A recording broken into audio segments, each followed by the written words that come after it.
This is the Wise Guy Radio Show, a podcast dedicated to educating and inspiring through conversations with today's top talents in the world of glass. We will be dissecting their journeys in hopes to deliver actionable content that you, the artist, can start implementing now, helping you grow not only as a creative spirit, but also a successful artistic entrepreneur. With a little organization, relationship building, and your artistic ability, you can obtain greatness. Climb aboard, whether an artist, retail owner, or enthusiast. We have a ton of fun in store for you. Welcome to the Wise Guy Radio Show. You're listening to the Wise Guy Radio Show.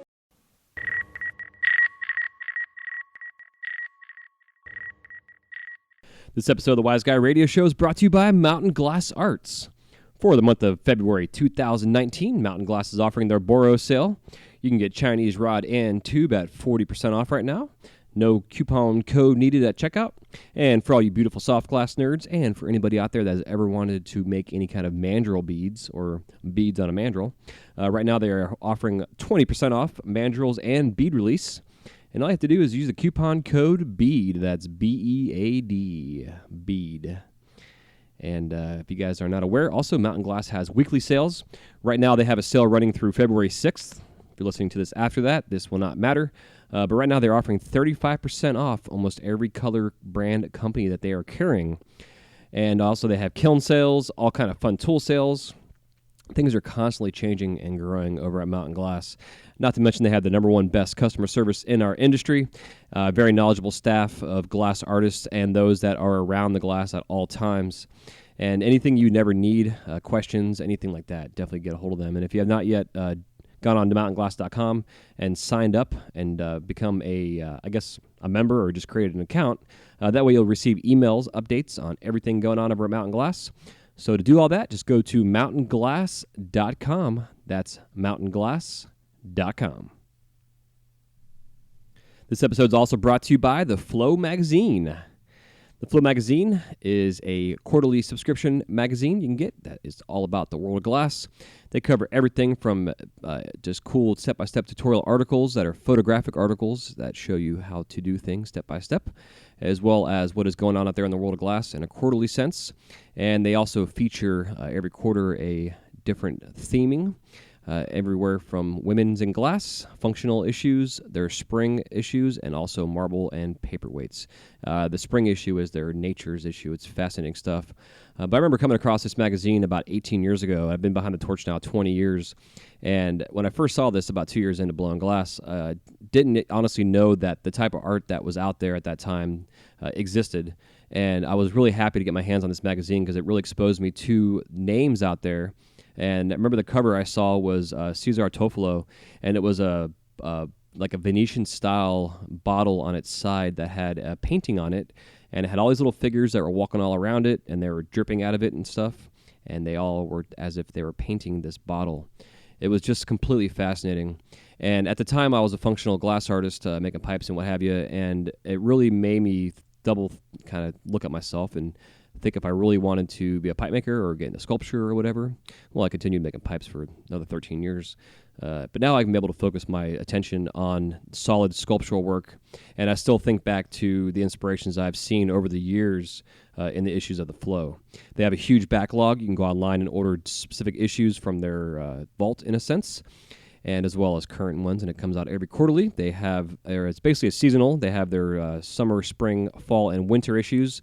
They do a marble and paperweights. They do a functional issue. They do women's in glass, and also a nature issue. If you ever want to have any kind of art of your own published in a magazine, the Flow Magazine is an ideal way to start and get your stuff out there.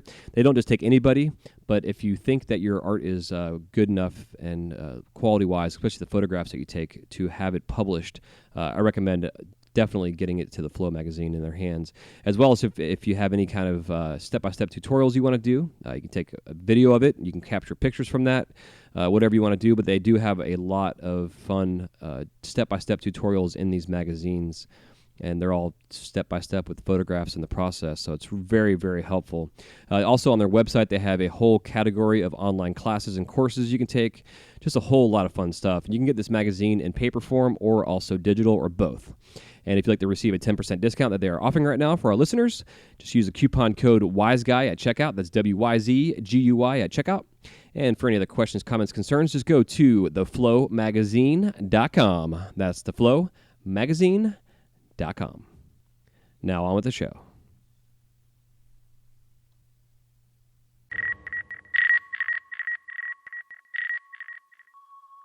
Hey, what's happening? Welcome to the Wise Guy Radio Show, episode number 209. This is your host, Jason Michael, and thank you so much for tuning in today.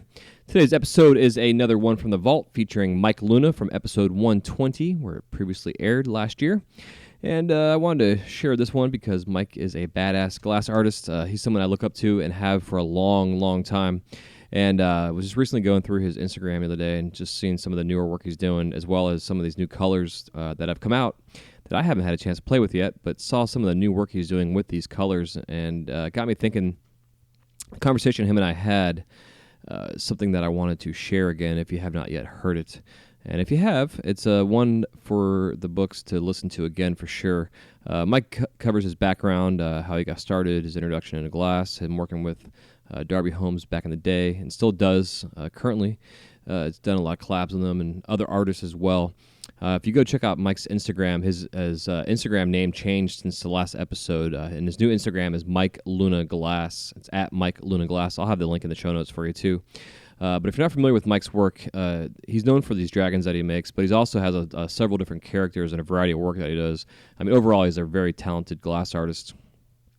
And it was a pleasure to have a conversation with him and get a chance to pick his brain and talk technique and color applications and what have you. I'm sure a lot of you over the years that have been doing this for a while and you know, like when you heat up certain cadmium colors or the Crayola colors or whatever we're calling them these days, like yellow, for instance, you know, when you heat that up and it turns kind of an orangish kind of red color, and then as it cools down, it goes back to that yellow, but it has this gradient kind of ombre kind of pattern, like, you know, color streak going from like this red to this yellow, kind of really pretty transition, and something that I've always wanted in glass.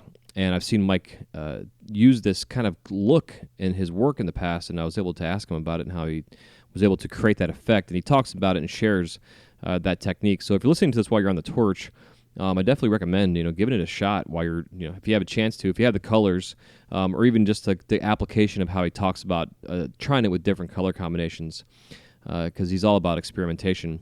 But what also I appreciate about Mike's work is the refinement and the continuation of him making his dragons. His dragons have had somewhat of a similar pose over the years. He's changed them up here and there, but for the most part, they've stayed the same. And by doing that, it's allowed him to really fine-tune this piece. It's given him a canvas to work with as well with other artists and collaborations. You know, and like in the past, I've seen other artists that collaborate together. And, you know, two guys will come together, they'll have some parts made up, and then they just like stick them together, and it's considered a collaboration. Now, the definition of collaboration is that right there. But for me, the true collaboration of two artists coming together is being able to blend and merge that work into one specific piece. And if you have an item that you create that you can refine and fine-tune and really get this thing down to a science, it gives you an opportunity, again, to have this blank canvas that you can work with other artists. And for instance, like Mike and Darby working together on some stuff. Darby is known for these cactuses and this dichroic pattern that he does, and the cactus work that he works with. And you can see that collaborative effort that he's done with Mike, where he's made and continued that pattern into the dragon. And it's pretty rad, and I really love the idea and the concept. But again, Mike's done all kind of other things besides just his dragons.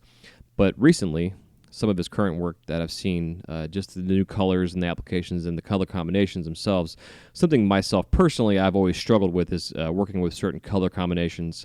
I've always just kind of picked some things that I thought might look good together, even though I have a background in art and have studied the color wheel and what have you, and color theory. Mike has this shit down. So definitely look at his stuff on Instagram. Again, as he can find him at Mike Luna Glass. And again, the link will be down there in the show notes, so you can check him out for sure. Also, right now, today is Thursday, Valentine's Day, February 14th, 2019, that I'm recording this. So happy Valentine's Day if you're listening to this live today. If you're in your studio hanging out, glad to be with you. on a little Valentine's date while I'm in with you in the studio tonight. And if not, if you're listening to this down the road or next year or 5 years from now, happy Valentine's Day, because I believe in my heart of hearts that Valentine's Day should be celebrated every day. Those that are in our life that we love and that are there for us, we need to continue to let them know how much we appreciate their being a part of our life and that we're grateful for them being there, supporting us, and the love and the caring that they have. And it's just so important. I kind of have always protested, in a sense, Valentine's Day, because it shouldn't just be one day a year where you show your loved ones or your significant other or what have you that you care about them by buying them a Hallmark card and some flowers from the local florist or whatever, that costs $100 for a dozen roses. It's kind of silly. I'm one to more buy a plant or a rose bush so that whoever I'm with relationship-wise can have roses all the time. Some kind of things there that I do want to share with you. But what else? So today, being Valentine's Day, it's Thursday. It is also the cleanup day over at Glass Vegas. Seemed like Glass Vegas this year was pretty successful. I know it has become the go-to show compared to what things were in the past between like Age and Champs and whatever. Glass Roots and the fall is the other go-to show. And it's pretty cool. It seems like, too, like with the way, like I was talking about in the last episode, how the dates have kind of spread out a little bit more so that these trade shows aren't right on top of each other. Now, I'm not sure if that's beneficial for those that do all the shows in terms of the travel aspect of things. But for me, it seems like it gives the artist a chance to really have a shop or a retailer be able to come in and just focus specifically on that weekend's trade show. Again, with Glass Vegas is happening. So something else that I found to be wonderful that Glass Vegas is doing that they did last year as well, and I'm not sure if they did the year before, but JD Mabelson had posted this year about it, and they're holding auctions during the trade shows, and all the money and proceeds are going to their Injured Artist Fund. JD was a recipient of it last year. If you have listened to his past episodes, you'll know he was in a bad accident and had to have surgery, and he was out for a while from working on glass. And when that happens, on top of the fact that he also invested a ton of his own personal money into his Vagabond documentary that he created that we talked about. And I'm trying to get a hold of him to get the link for that. The link that I have right now is not working, so I'm trying to find out where it's available, in a sense, to see that. But that being said, JD was promoting it this year, and it's just pretty awesome. It's so important as artists to be able to put money aside for an emergency, physically wise for an emergency. If you can't work, we should have an emergency fund for when your roof blows off or your fridge dies or your car needs repairs, your tire blows out, that kind of stuff. But as an artist and as a person in business, it's so important that you put at least like $50 a month away in a little account until you get up a couple. Dave Ramsey, who I listen to, he always advises that you have a 3 to 6 month emergency fund. So if you figure out what your bills cost you monthly, times that by 3, say it's $10,000, then you should have $10,000 in a savings account for that emergency fund. So if you cannot work for 3 months, you at least know that you're not going to have to lose your house, your car, and your power's not going to get turned off, and you can still feed yourself. And again, it's not always easy. It's easier said than done. And myself personally, right now, I'm rebuilding my own personal savings as after my divorce and my move and everything. I completely drained my savings account.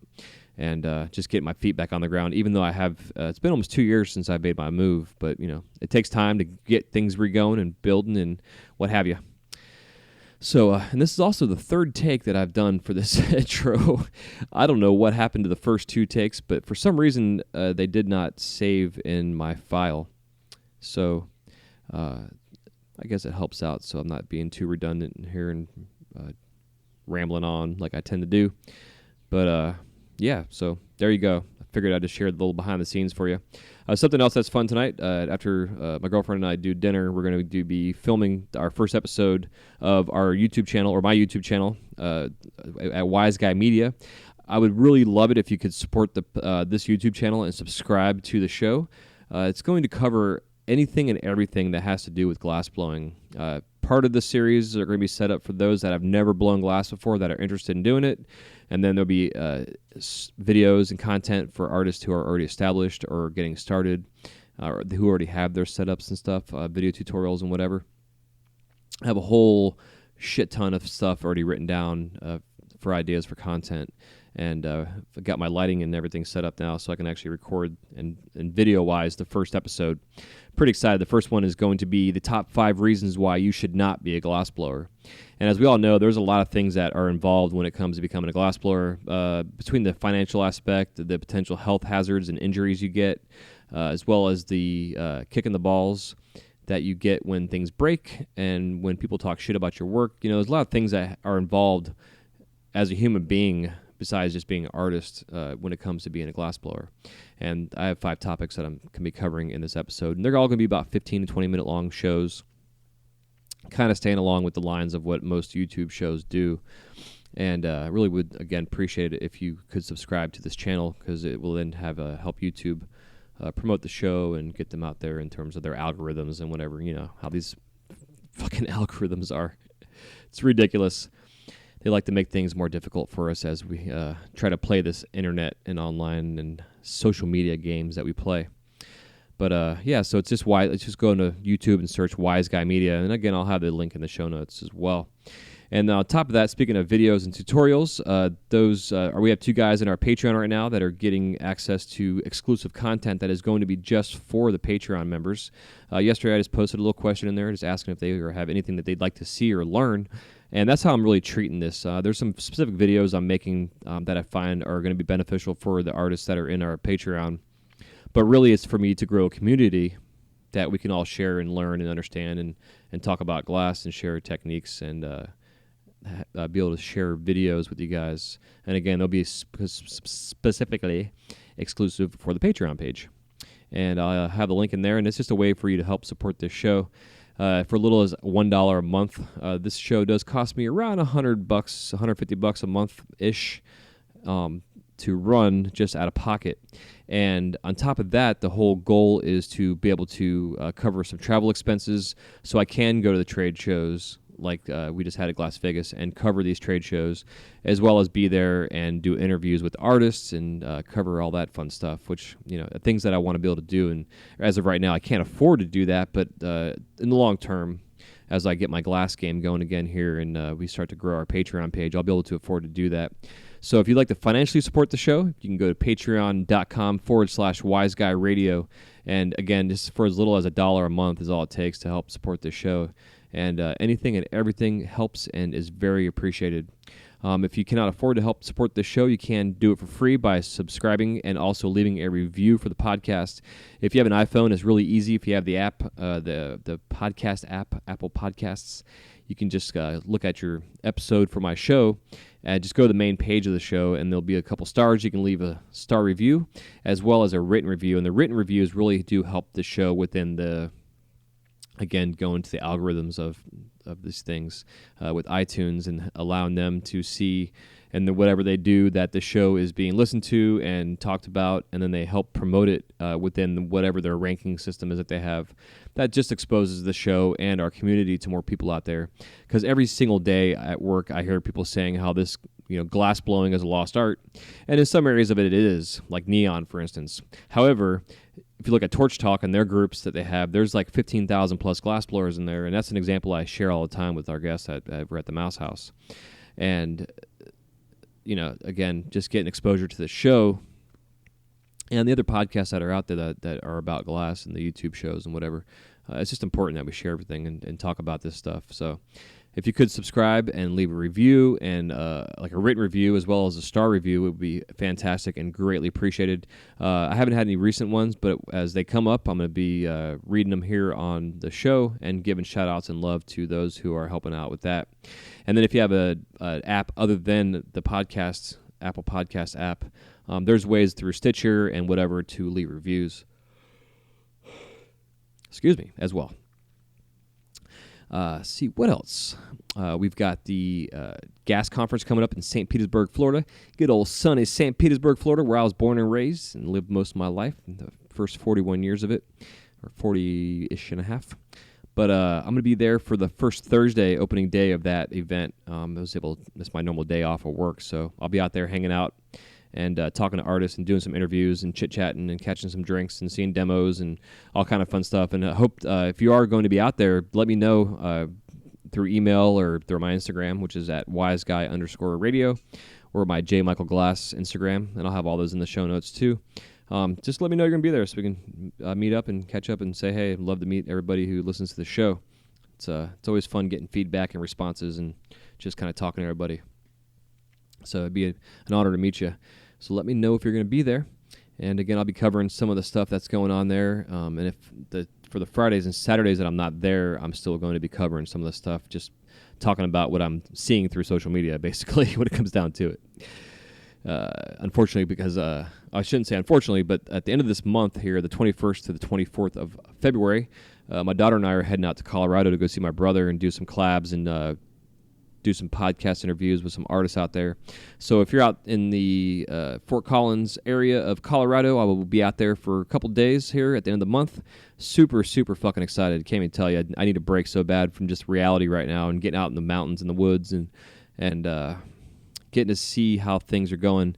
The last time I was out in Colorado was with my ex, and I had more of a conservative approach to our trip, where this time I actually get a good chance to go and witness the legalities and the free space of the cannabis culture out there. And I can't wait to really get to go walk around and experience that, having lived in this prison of Florida for most of my life, well, all my life, really. And how fucked up our laws are here in the state.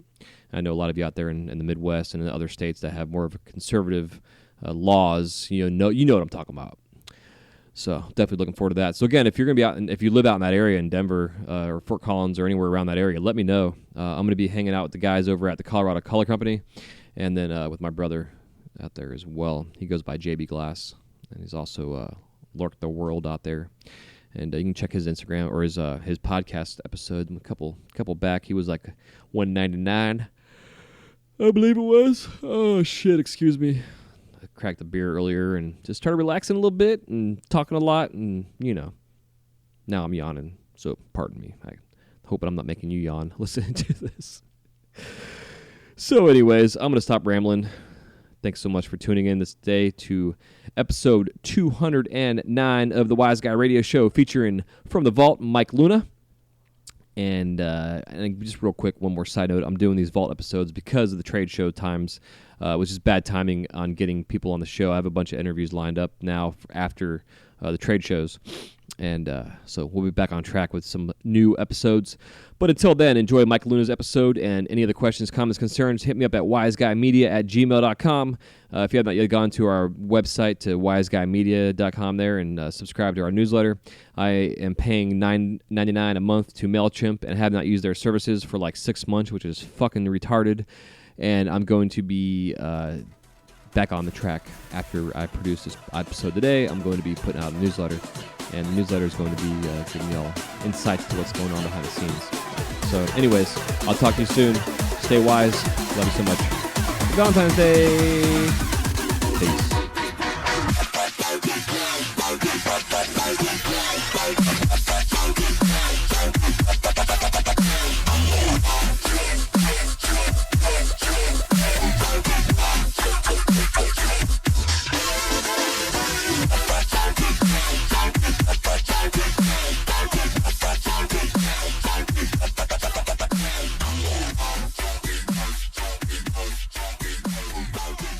Hey, what's up, Mike? Welcome to the show. Hey, how's it going, man? Pretty good, brother. Thanks for coming on here, man. I definitely I'm super pumped to have you on here and share your story with the audience. I've been following your work for many, many years now, and you've been a big influence in my style and my work, and definitely am happy to have you on here and share this journey you've been on. Kind of, if you want to get us started off by telling us where you got started. Sure, man. Oh, let's go way back to 1999 when I was living in Los Angeles and working at AutoZone. And my brother lived in Oregon, which is where I'm currently out of. And he was blowing glass for about a year. And he basically found a little opening for me to come in and work with him.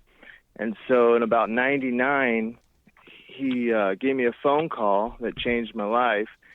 And he said, hey, you want to blow glass? And I said, sure. So I hopped a Greyhound with everything that I owned, which was like nothing because I was like 19 or 20. And then came up to Oregon and started working production.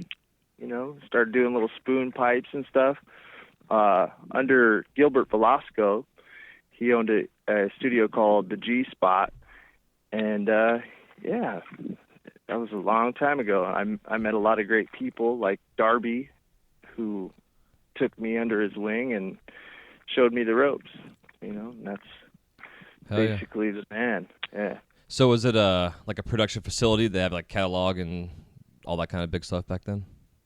Yeah, they did. They did like a full line of different little like one hitters and spoons, but I never really wanted to conform to that production. I would always get in trouble for making like 2-piece pipes. If I made a hammer, I would get in trouble. So, but it was fun. It wasn't like big trouble. So I was like, all right, let's see what I could get away with. Right. Yeah, just kind of enough to learn some new stuff. Did they really have like a catalog that was kind of like, okay, you guys can make 20 of this and 50 of that as like quotas for the day? It was loose, he owned a head shop too in the same town, which it's called Toadstool in Grants Pass, Oregon. It's kind of a one of the first like heady head shops in Grants Pass, and he sold all kinds of different work, Jerome Baker and a bunch of different stuff. But we were like his little production shop. Yeah, nice. It's interesting now too, seeing some smoke shops that are doing that. They have their opening studios just to hire people to come in to not only demo but also to create work for their stores. Right. Yeah. It's a smart business model. Plus, you're supporting your locals, I guess, in a sense too, which is kind of cool. Oh yeah, there was like 15 of us in there, and he definitely made everything work for us. Hell yeah! So when you started doing awesome. stuff with Darby, did you go to Darby's studio, or was it in the same studio space? Yeah, he kind of let's see, he would come in, and I remember everyone was like, "Oh man, Darby's the best," and I never met him, but I always heard, good things about him. And then when he came in, I was like, "Hey, how's it going?" So I met him, and he was kind of like a rock star, so I was kind of nervous around him. And he found out I was from Los Angeles, and he was going to a show in Los Angeles, and he was like, "Man, I've never been there. If you want to go with me, you can show me around." And I was like, "Sweet." So while I was down there, we were at a gallery opening in Hollywood, and he's like, "Hey, if you want to learn how to do what I do, make a couple days out of the week and come hang out with me." So Rad. As soon as I got back, I got right on that. Hell yeah. Super awesome. So I take it you walked away from AutoZone and said, "Fuck it, I'm out of here." Oh, dude, yeah. 2-week notice, and then like a week into that 2-week notice, I was like, I can't wait anymore. That's funny. Yeah, I burnt bridge you're not too worried about. Totally. That's awesome. So when you started doing stuff with Darby, what were some of the first things he was having you do in terms of like that apprenticeship? He taught me how to do like more 2-piece welds and bridging. There was something going around called bridging that it's pretty common today, but back in the day, in the late 90s and early 2000s, nobody really knew how to get these curves, kind of like how the Z from the Zongbongs are. Mm-hmm. Nobody knew how that was going down, and he knew how that worked, and he passed that knowledge on to me. So I was able to make a bunch of different shapes while keeping the glass straight, while keeping the mouthpiece straight to the bowl, and just kind of manipulate the glass how I wanted to. Yeah, that's awesome, man. Yeah, you're lucky to have, I don't like to use the word luck. I guess I should say fortunate to have that opportunity, because like myself being self-taught, I never saw anybody do bridges and none of that kind of shit up until maybe like 4 years ago, and I'd heard about it, but it was kind of like I was always more concerned about having that extra glass on my glass, extra welds, extra heat, coating, everything else. Just for stress, yeah. I was always like, "Oh, I don't want to do this." And now that I'm doing bridging on my stuff, it's like I have like these scaffoldings now that are built around my pieces. Even when I'm doing stuff at Disney now, people are like, "What's that for?" And then I have to explain to them like what I'm doing, and then it makes total sense, Right. Yeah. A lot of people don't realize when they see it that it's going to come off later. They're Yeah. like, why are you putting all that extra crap on there? Exactly. Yeah, give me an hour. Come back later. You can see later. what Yeah, it looks like. for sure. Definitely. Yeah, But it's cool. and so he was showing me all that kind of stuff, and just, you know, being around such a master. And that guy has always been light years beyond anybody, in my opinion. And man, just hanging out with that dude and sharing ideas back and forth took me to a whole nother level. And actually, he would tell me, because there was 15 other guys in the shop that I worked at. So when I'd go to his house, I would work with him, and he'd show me the secrets, because back then there was a lot of secrets. And he specifically was like, don't share these with the other guys, you know, because I don't want to let the cat out of the bag, so to speak. Mm-hmm. And so, so I tried to keep it to myself, but I was hardly able to work because everybody was on different schedules, you know, so I didn't really have time to work. And so, yeah, it was kind of difficult to keep those secrets at bay and still be able to pump out good work, you know. Yeah, it makes total sense. Yeah, it's like you got to put a big clother behind you or something so nobody can Dude, see yeah, it. exactly. That's how I kind of felt like. And then I felt I felt kind of like a jerk because everybody was like, oh, he knows all this cool stuff and he won't show anyone. So it was kind of, you know, you find out who your friends are, you know. Yeah, for sure. But, you know, that was the mentality, like you're saying. Like, I mean, shit, dude, there's so many guys in my area that were the same way. Like, I'm not showing you fucking nothing because you're competition. Right. No matter Right, what your exactly. level was, you know, whether you just started or have been doing it for 20 years, they didn't give a shit, Right. you know. But nowadays, Yeah. it's like, it's freaking open source, all of it. I mean, hell, I got a podcast talking about it. So, you know, it's totally different now. It's neat. So did he teach you like a lot of his dichroic work and, you know, all that kind of fun shit he was doing? Yeah. He taught me how to back dichro and what dichro to buy, which is like really crucial because everyone was using CBS, which is a Sandberg, and that stuff is so thin. It has such a thin clear coat that as soon as you use it or manipulate it, it burns out. Yeah. So it's like, you know, he taught me the right company to go through to buy the thick coated stuff and then how to coat it. And, you know, that stuff's just golden. Like, what's it called? Dichroic Alchemy in Ashland, Oregon. Those guys make the best dichro, you know. Yeah, So I if agree. you're going to mess with dichro, that's the company right there. Yeah, for sure. Yeah, I definitely have gone through myself through the sample packs and over the years of trying different companies and brands, and I've always liked the Jade, I guess it is. Oh, As yeah. You know, it's like that stuff you can just beat the hell out of it, and it still is just beautiful. Right. Yeah. A lot of the purples like to fade really quick, but the greens are really solid. Yeah. Greens and reds. Hell yeah. So when you guys were doing your work together, was there a lot of like collaborative kind of stuff so he can teach you the ways of technique wise, or was it mostly just like show you stuff and then you figure it out and do your own thing? Yeah, there wasn't too much collabing. Back then, collabs didn't really happen the way they do now. Right. Like, I remember he made a bong for Stained. There was a band that was popular. Aaron Lewis was the lead singer. So he was making that bong, and it was going to go on the cover of High Times. And he knew I loved the band, so he's like, hey, you want to make a section for the bong? You know, that was like, oh, okay, sure. So I made a little section, and, you know, it got put in the piece, and it was on the cover of High Times. Nowadays, we'd call that a collab, but, you know, back then it would just be called, like, I don't know, hooking a homie up, you know, like. Just give him a section. So, yeah, here, put a section in my piece.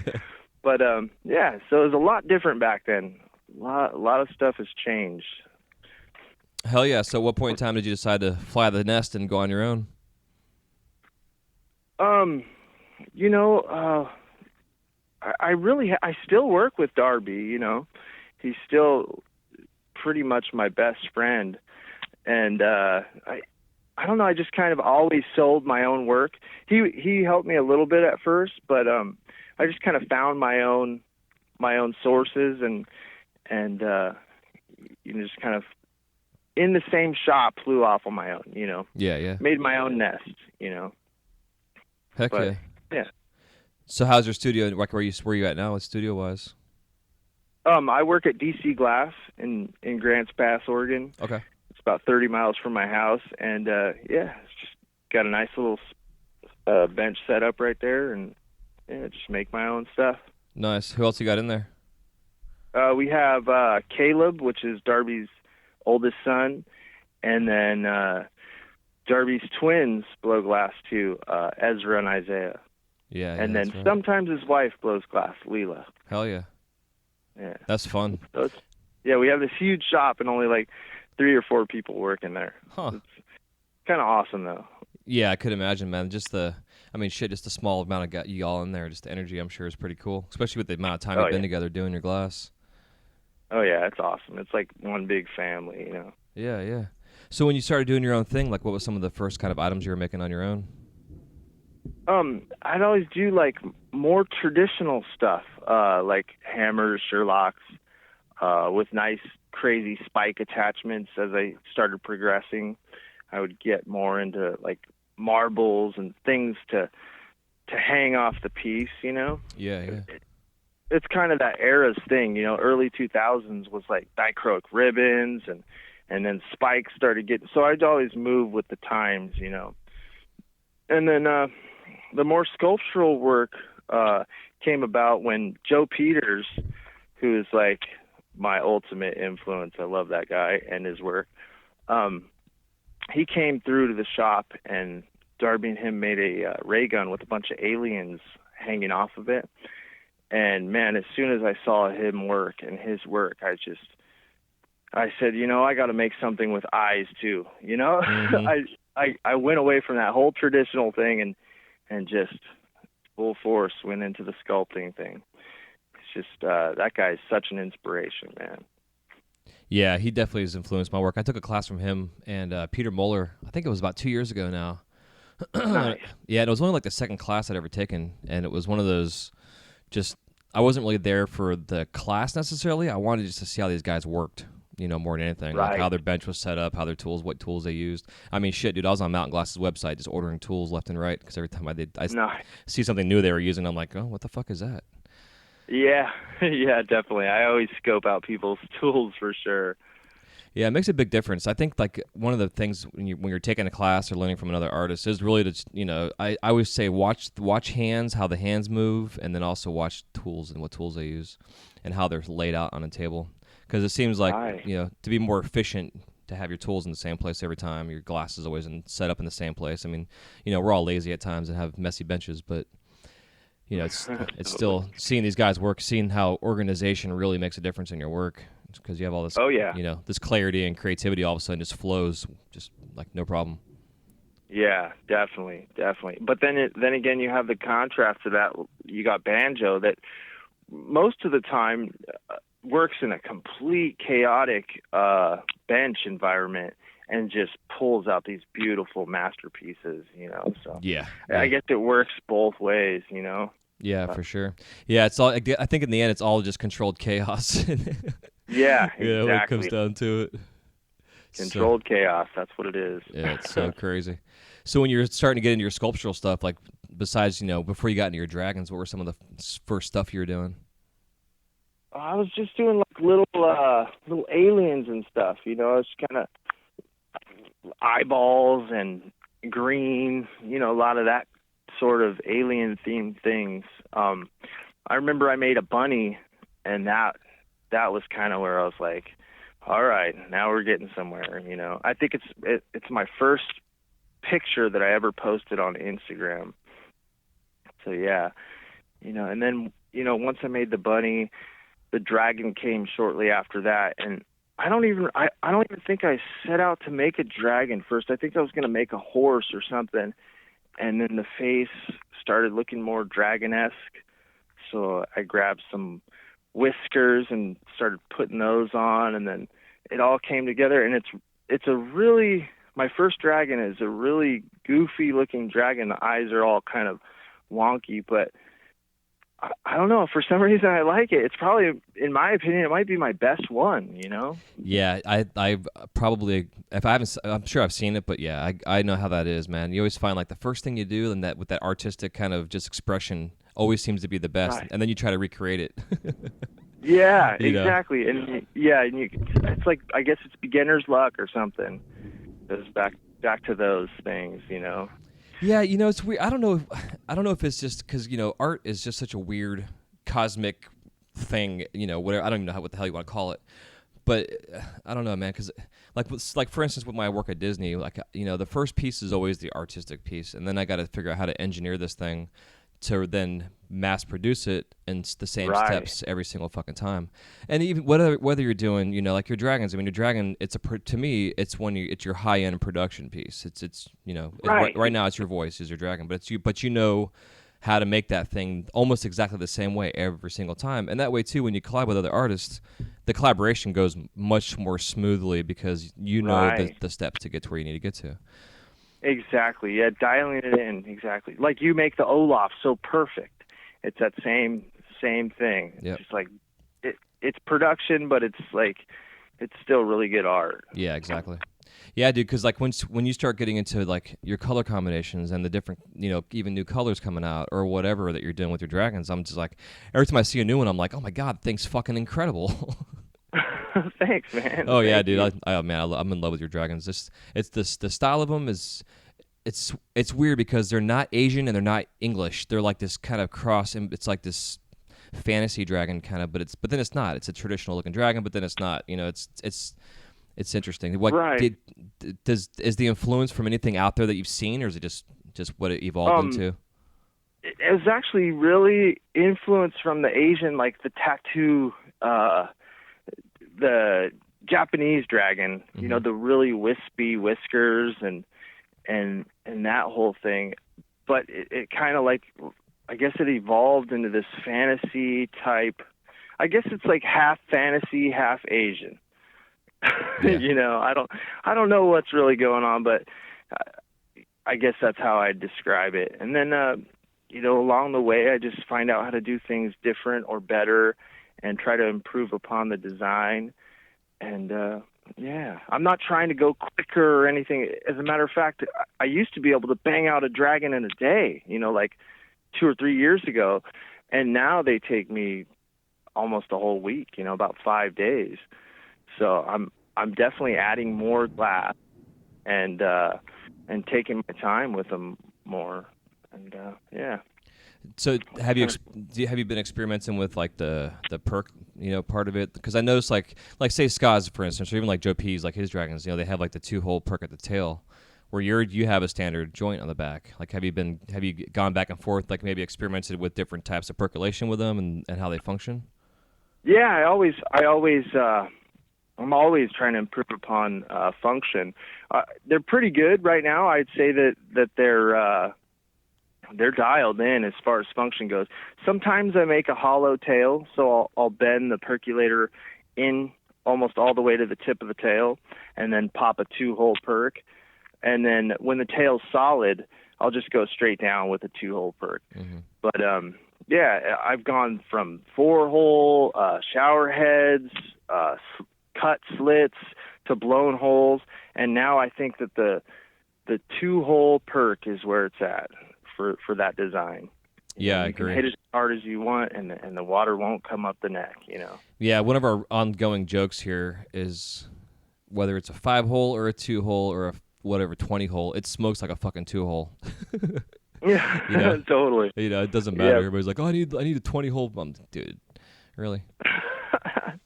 Yeah, you're just wasting your time at that point, Yeah, I think. Yeah, I totally agree. Like my little wise guys I make, I was going back and forth with like figuring out like to like make my holes opposite sides of each other or in a streamline like the old gridded perks or like the old inlines type styles.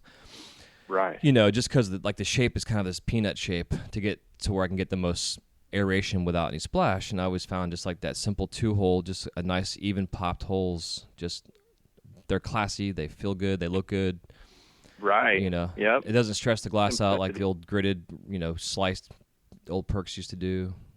Right. Yeah, man, 2-hole perk, dude. It's so simple and it works so effective. That's the way to go for me. Yeah. Are you still doing any of your elephants? I haven't done an elephant in probably over a year. was kind of a thing. You know, I don't know if you know Domino Oh, yeah. glass. He makes.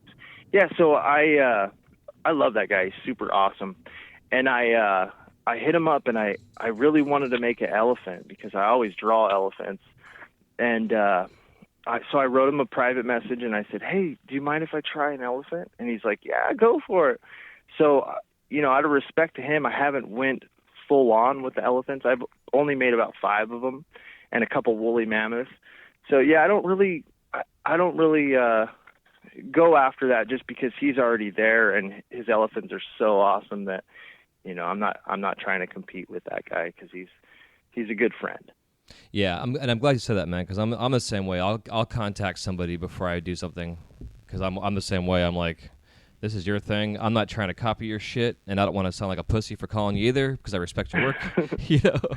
But here's Totally, what, you know, totally. because I agree, man. Because, you know, like with my owls, for instance, like Shackman's been doing owls for a long time, and his owl is completely different than mine. So I was like, I wasn't concerned about just making owls, but I see a lot of cats out there that are making items. Whether, I mean, I hate to keep bringing up Shobo's goblins all the fucking time, but it's like the best example everybody knows Oh, about.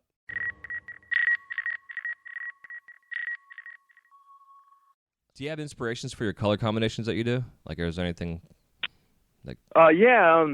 Graffiti art, man. That's where I started. You know, living in Los Angeles, I was a troublemaker, I guess you'd say, Right. troublemaker / artist. So I always knew about the dopest combos. You know, I know kind of what works together, and that just kind of went over to glass really easy. And yeah, it's funny. A lot of people say good things about my color combos, and I guess I owe that to graffiti, you know, Yeah, helping me with that whole thing. yeah, I can see it now. Like, I'm looking at this one that's like I want to say it's blue cheese and like a serendipity combo or something. But yeah, I can definitely see that in your work. That definitely that contrast in colors. Like myself personally, I suck with color. It's something I've always just, it's whatever reason, I've taken fucking classes, the whole 9 yards, and I just suck at color. And It doesn't show, man. I The appreciate stuff that. I've seen is really nice. Oh, thank you. Yeah, I maybe with my painting and drawing. I don't know. I guess I can translate it a little bit better in glass. But even like my wife's an art teacher, so I still even go to her with like, "Hey, honey, what do you think about this?" You know, Right, get yeah, some feedback from her, for sure. because she's like probably my best and worst critic out there in the world. She tells me how it is, you know. But That's awesome. yeah, dude, it That's definitely awesome. helps. It helps to have that someone is gonna be honest about like saying, yeah, that sucks.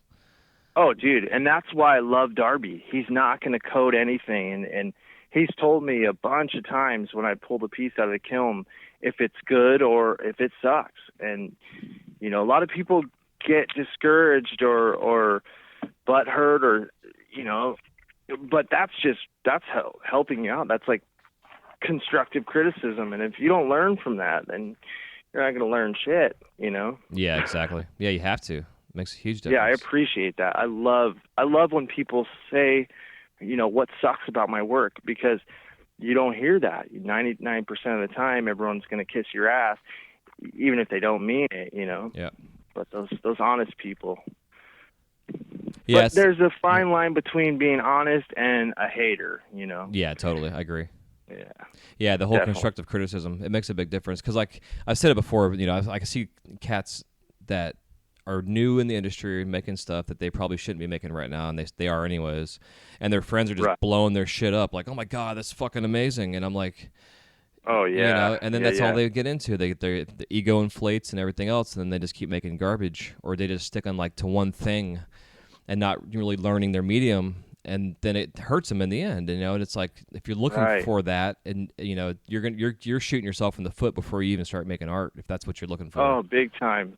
I see it so much, you know, with these hype kids, you know, their work. I'm not going to say anything bad or good about it, but you know, and they're just getting all this hype and all this attention, and they turn into, I mean, in my opinion, they turn into such assholes, and they're real smug and stuff. And I don't know. That's just so terrible. I don't like that. Yeah. The whole ego thing, you know, before it's time. I don't think that there's even a reason for ego yet on some of these guys. And whatever. I guess some people are just wired different, you know. Yeah, Can't exactly. change them. Yep. Yeah, I totally agree. Yeah, it's interesting. I think it's also like the newer generation. Like I hate the whole millennial talk, but there still is like this new generation of kids out there that have been handheld and gotten trophies for 5th place and everything else in the process. That something like Right. I don't know how they're going to survive in this industry if they can't get over their shit breaking, kind of thing. Like how's that Right. how's that going to happen? Yeah, exactly.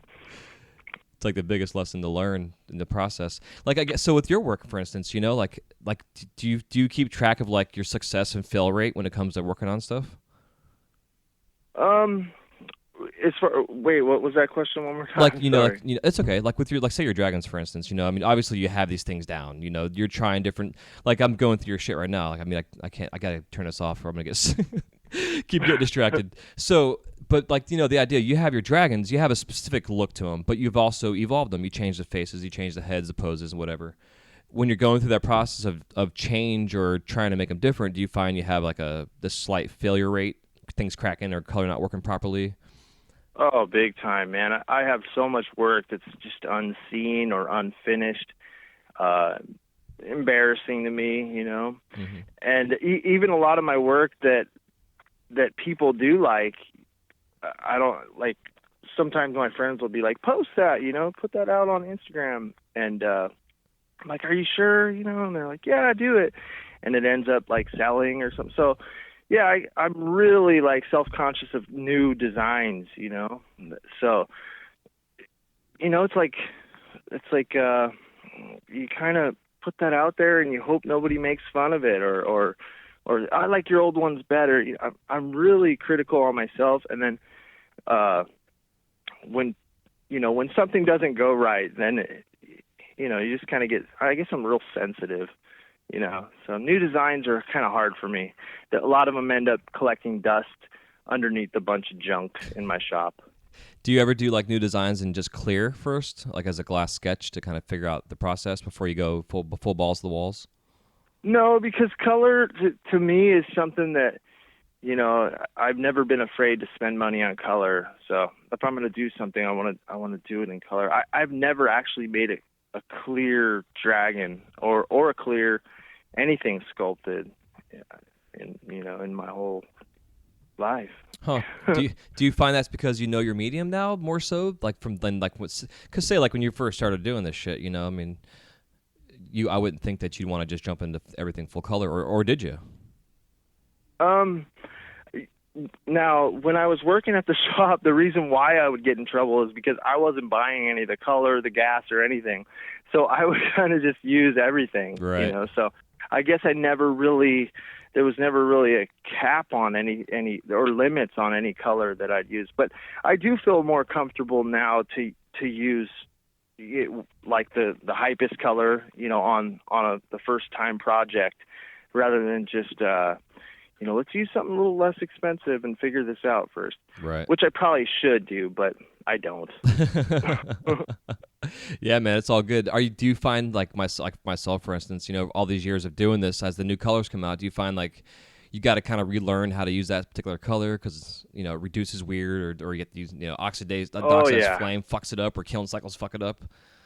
Totally, man. There's so much new color out there and new color companies, and you just gotta you got to find what works best for your palette.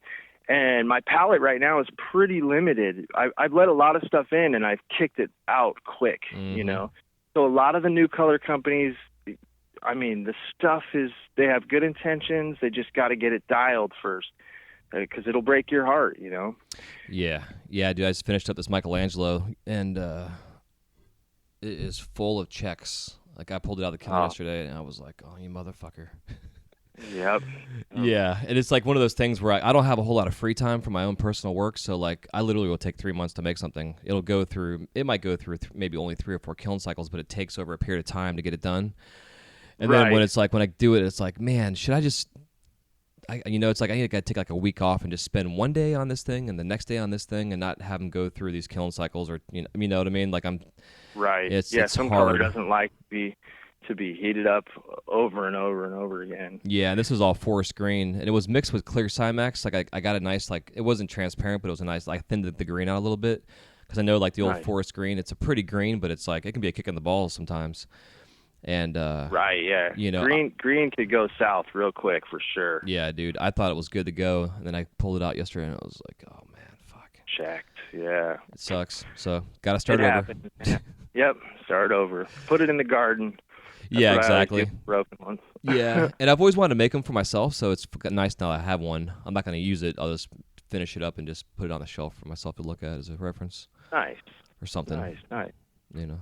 So, what are your go-to colors right now? I know it's a question I asked later on, but I'm kind of curious right now. Like, what you're going to right now? Man, I really like that Glass Alchemy serum. That stuff is just butter, Yeah, it's neat. and it's so fun. Like Caleb, Darby's oldest, I gave him a couple sticks, and he made his own colors. Like he mixed in blues and greens and stuff. So he got like these purple to green fades from the CFL to the sunlight, and man, it just opens the door for all kinds of different mixing, and it's a great color. That's my number one right now. And then Abe's Serendipity that stuff's awesome, man. Serendipity. And then Troutman, he makes green Stardust and blue Stardust, which are bulletproof. I love stuff, those. Man, have you seen the new green Stardust tubing? It's No. phenomenal. Oh man, it's like he's gotten all the air out of it, and it's like the perfect emerald. It's just beautiful. Huh, I'll have to look into that. Yeah, because I'm trying to find a new green to go to make this turtle with, and it's like I might go with more of a transparent green. Yeah, if you go with transparent, man, go with that. Or Haterade if you can get it. That stuff's awesome too. Yeah, I'm glad they finally got that formula figured out, because that was one of those colors I used to use like for small batch stuff, and then it went away Right. for a while. I was like, what the fuck? Oh yeah, that stuff. Anything from Glass Alchemy is really hard to get. I'm always checking their website. I'm still looking for rosé. If that stuff comes down the line, I want some. Yeah, no shit. I know, dude. I hate to say it, but I just go to the Chinese pink. Oh, right. For sure. It's Yeah. like the same shit, more or less, minus the the small air bubbles that you get in the rosé. Yeah, I noticed there was a piece on your Instagram that you were taking around the inside your studio at Disney World, and it was like going from pink to clear to what was that, Chinese? Yeah, it's the Chinese purple. Oh my God, is that so? Maybe is that what Glass Alchemy is doing? Just mixing a bunch of Chinese stuff? Dude, I honestly thought that same shit. I don't know, honestly. Oh man. Yeah, because like when I've been using that Chinese purple stuff, for 10 years plus now, and Right. it was like everybody was using Purple Rain and shit. I'm like, fuck Purple Rain, I'm gonna still use this Chinese purple. It's a really Hell sensitive color. Like it's checky as shit sometimes. Like it can suck at times, but when it works wonderfully. It's a really nice color. I think Right. like the large, because I like the Chinese colors myself because of the access to larger diameter rods you can get. Yeah, I love that for good sculptural work. For Yeah, sure. totally. And with Disney, like a lot of our base color is Chinese color, and then we'll like roll it in some North Star powder or Fritz or whatever. But yeah, I made that figment because like I have a presentation I'm doing for my company, and I'm trying to. The presentation is kind of like this evolution of where our company I find needs to start the direction to move into with access to new color and stuff. And I wanted to show them that this purple they've been using for however long they've had this stuff they've been using it for is the CFL color, and not a lot of people know about it. And I didn't even know myself until I went down to our basement to go get some out of stock, and I'm looking for this purple. I'm like, where the fuck is it at? And I was looking right at it, and it was like this transparent light blue color, and yeah, I was pretty blown away, dude. I started walking up the stairs, and I was like, oh, look at that purple come back, and I got the better lighting. Nice. Yeah, nice. I was stoked. And being Figment's a cool, imagination character, I was like, this is a perfect thing for him. So I did a video, to show the company, like, hey, this is, I did like a did you know kind of thing for him to see it, and it works out perfectly. I've been doing flowers with it now. The flowers look cool. They change colors and shit. Like, it's just a cool, Oh, sweet. kind of a cool gimmicky kind of thing. But again, people don't know Right. that, and it's kind of one of our trade secrets. That the original CFL color is Chinese purple. Yeah, that's awesome, man. That's super awesome. Yeah. So do they give you like free reign of any colors? Like, can you order Glass Alchemy colors through Disney and use their stuff, or do they just say, "Hey, this is what we get you, and you use this"? Yeah, How dude. does that work? Whatever I need, I can get from any company. Nice, man. Like when it comes to making Disney characters, they have, because Disney has their specific colors we have to use for the character work. So, like for instance, when I was making my Olaf, they approved them with from what I understood, it was the fastest approved character piece that they've passed through in a long time, years. Nice. Like it's usually like a 2 to 3 month process, and this was like I think it was 2 weeks. The turnaround on it was. But, Oh, wow. But the only thing I Yeah. had, I was pumped. But the only thing I had to change Such a was, oh, I'm sorry, what was that? I said it's such a great design. I mean, it's perfect. Thanks, dude. They're so perfect. Thank you.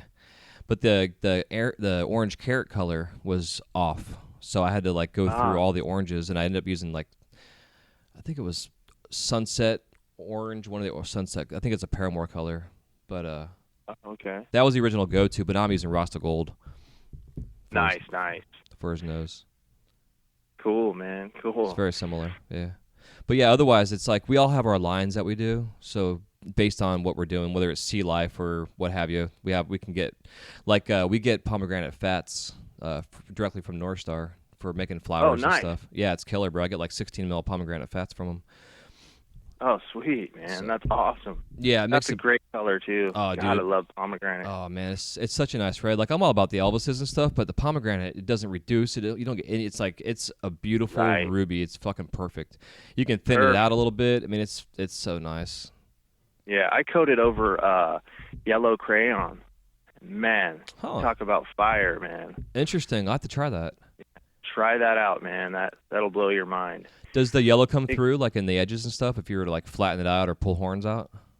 Yeah, it's beautiful. It gets that, like when you first heat up a rod of acid yellow or any yellow cadmium crayon, how it gets that hot kind of faded look, and you're like, wow, I wish it'd stay like that. It looks like that. It looks like fire. Sexy. Yeah, try it. Yeah, definitely. It's awesome, man. I'm writing that down. Even though I listen to these shows, Yeah. I'm writing that down. For sure, man. That's definitely one to write down. Hell yeah! And it's just over. Do you use any other kind of yellows besides yellow crayon, or is that just like your go-to? Yeah, I mean, you could use Rasta Gold and put pomegranate over it, but yeah, like acid yellow or yellow crayon or anything in that, like a true yellow cadmium. Yeah. That's gonna shine through. That's what I go for. Yeah. Nice, if we can get it. Yeah, if you can get it, but everyone's still got that stuff. I know people that have stockpiles. It's out there, and it's coming back. I hear they're getting their filtering all right and up to code, so they're going to start making CADs again. Yeah. Actually, I want to bring Abe on the show to talk about it, see what the changes they've gone through, because I think like he was really more vocal and like the idea that they're actually concerned about this affecting our industry and the environment. And Oh yeah. Abe was the front runner in the whole stopping production on that, and getting his filtering and everything in his shop up to par. He was the front runner for sure. Yep. Hell yeah, Abe's the game changer for sure. Abe's the man. Yeah, especially when he put out Lucy at the price they put it out at. I was like, high fives, dude. Like I was so excited that they're all about fuck the hype. Yeah, fuck the hype. I mean, his shit's hype, but it's like it's more obtainable hype than some others, Some shit I heard about color that's $500 a pound. And I got to use some. It's called White Samurai. I mean, the shit is dope, but $500 a pound. Damn. Jesus. Yeah, that's what I'm saying. Like, who's gonna afford that? Who the fuck's making that?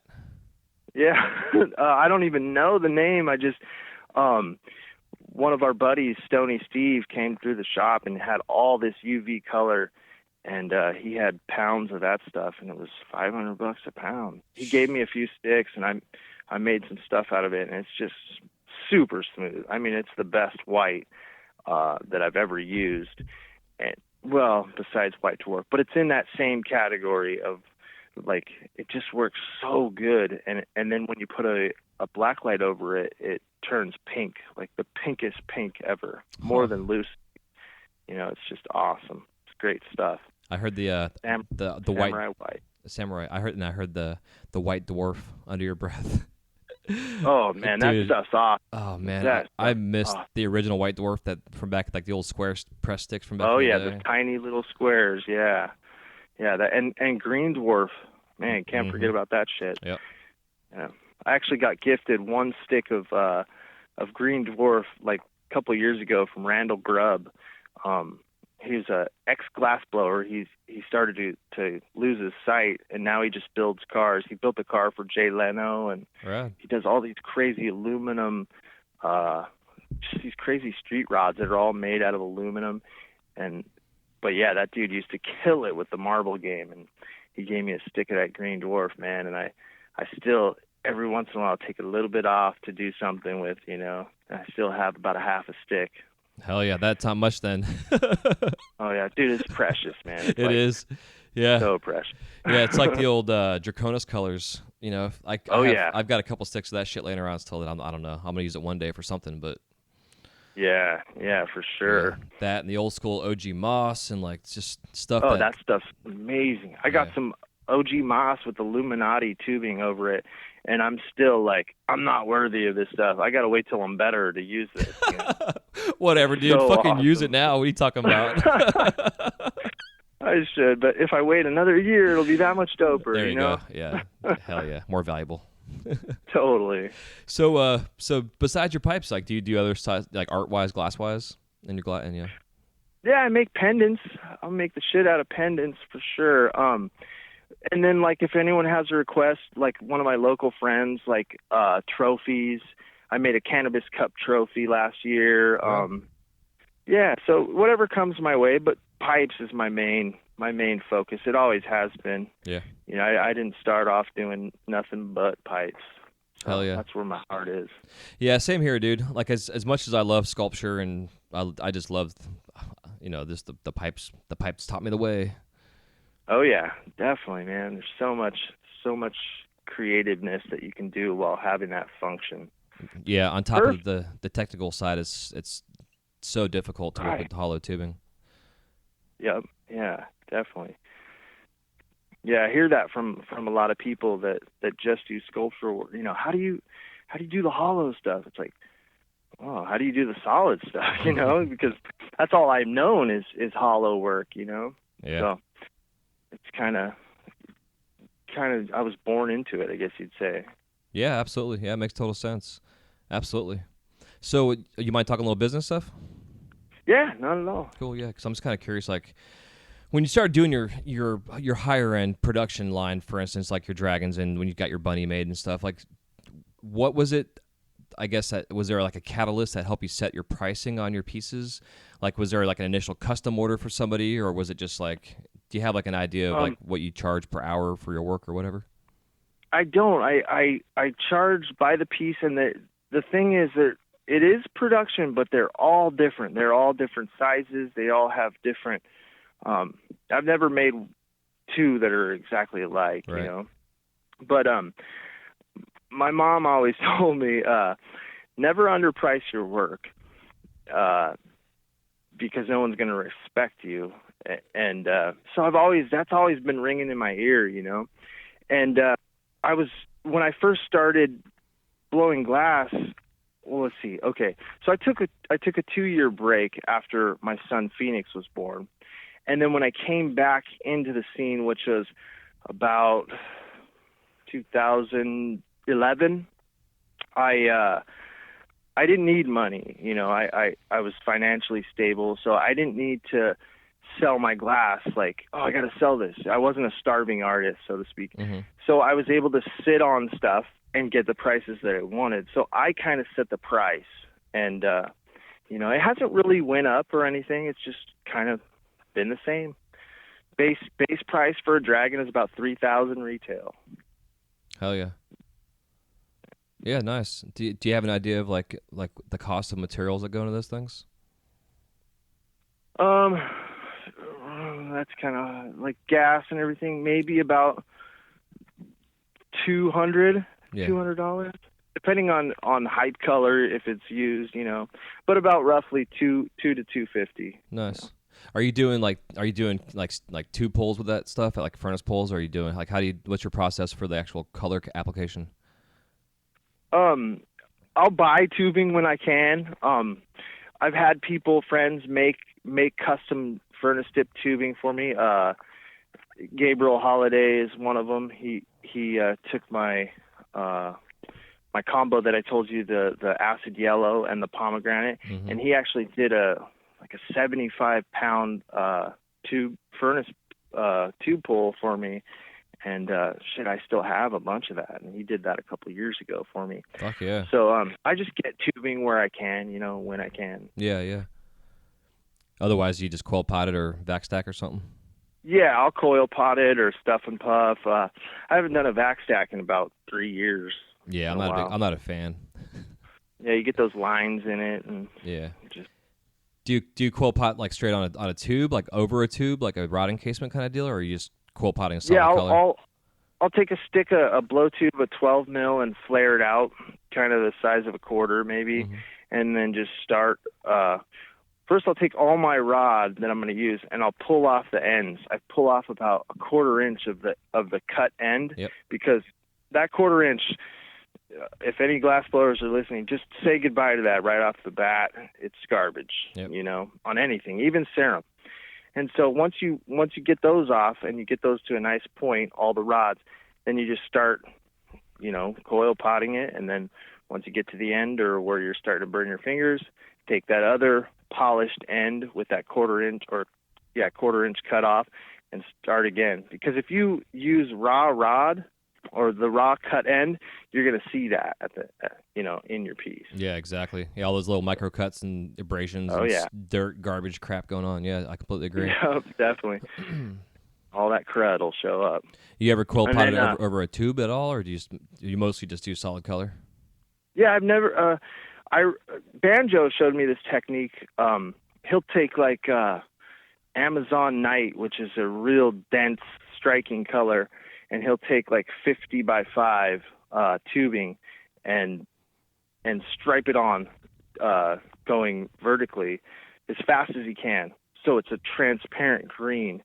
And then once that whole tube is coated, he does about a 5-inch section of tube. Then he'll take a rod of 8 mil clear, and he'll start horizontally from the end of the tube and smear those straight lines. So it's kind of creates like a weird kind of stained glass look effect to it. And he'll smear it all the way to the end horizontally. And then he takes 10 mil and he'll super coat the whole thing again vertically. And so he has this, from a dense color of like Amazon Night, he'll have this nice transparent green that has all these marbled lines in it. And I was doing that for a long time. That's like magic, man. And it's so affordable. Like, you can use a half a stick of Amazon Night, which is, I don't even know, probably 75 cents or maybe a little bit more. And you can make huge pieces out of this awesome transparent green for very little money. Yeah, that's a fun idea, because I apply color and clear myself the same exact way, but I've never thought about the going over with a third layer of clear just to thicken it up a little bit more. Right, yeah, and dull it out and make it more transparent, Yeah. Well, I know back in the day, like when Chris would go by LA Glass, back in the old glass pipes. Right, yeah, day, Carlson. Yeah. He his thing was really thinning out his colors and doing a stick stack back then before we knew what vac stacks were, and then would pull out a tube and then sleeve that again and then pull it out and then sleeve that again and pull it out. So it was like these cool Rasta patterns that were transparent lines, and he'd wig-wag them up and build his sections out. And I used to love that shit, because I like color, but I like color minimized. Like, I like color accents more than anything. But like with your work, your work's solid color, but I love this. I don't know. They have this just the clarity and the way the glass refracts. Your color work is just really well done. I've always liked the transparency, because you have like a transparent colored body, so I appreciate that. But he really influenced me back then about doing like really just like sleeving and clear and whatever. learning from old school techniques, like the way we only knew how to do things back then. And I still do that shit today, and I still love Nice. how it looks, you know. But now you're saying about Oh, this, it looks awesome. the other transparent kind of concept like Banjo's doing. I gotta try that. That sounds like fun. Oh man, are you familiar with the color Raindrop that's super hyped out? Oh yeah, I've been using that lately. Yeah. So he knows how to do it, and he taught me how to do that color in 2007. Man, like you just before it was even Raindrop, you take teal, and teal looks black. If you take a rod of teal from Glass Alchemy, which is now discontinued, but if you take a rod of teal, it looks black, and then you hold it up to the light and you get this weird green-blue transparency to it. Well, if you take that color and vertically stripe it on a piece of 50 by 5 tubing, and if you go all the way around super fast, and then instead of marbleizing it with the horizontal kind of drag technique, just coat that with 10 mil, you will get perfect Raindrop for very cheap. You know, you can get a pound of Raindrop tubing for a half stick of teal. Interesting. Yeah, it's awesome. And it works better, you know. I think it works better because it's trapped in clear, so it doesn't get that weird brown haze that Raindrop could get. Right. Yeah, I know what you mean. And I think that's kind of funny you're saying that because, like, I like the way the evolution of the industry is going with color mixing and how people are sharing the ideas. Because for the longest time, I was always like, you can't mix fucking glass color. It's not like paint. I mean, what the fuck? It's gonna turn. Because like in the soft glass world, you really can't. You get gray or it looks like shit when it's all done. But for some reason with Boro, you can. And I remember seeing Lauren Stump was posting some stuff about making skin tones and like actually having a formula specific weighing out your colors ahead of time so you knew what your mix was going to be like. And I was just like, I was like, oh, that's a whole new fucking concept for like really getting consistency. Because like Salt now with his skin tones that he's doing, like, I wouldn't even want to hold some of that shit. It looks like it's gonna like it's gross looking, like it's crazy to but he's got that down. He has that formula down for his colors. And now that I'm seeing that a lot more, dude, like I've been making Lemon Drop for fucking years before Lemon Drop existed. You know what I mean? Right. Just watering down a stick of Cad Yellow. Huh? Yeah, like some acid yellow and then a shit ton of clear. Yeah, it looks fucking baller. Yeah, and that's all it is. It's just mixing all that shit. Yeah. It's awesome. Yeah, you could take orange and take like a couple sticks of orange and put a bunch of clear in a pot and mix it up really thoroughly and pull out tangy. Yeah, exactly. It's like it's a trip. Yep. And, yeah, man, like I was talking about class-wise, the first class I took right before the Joe P class was Steve Sizelove and Coil, and Steve was showing us, he did a color mix where he was showing us how they basically, him and Coil did this banana woman, like it was an amazing piece. I'm sure I saw that. Yeah, it was fucking crazy, dude.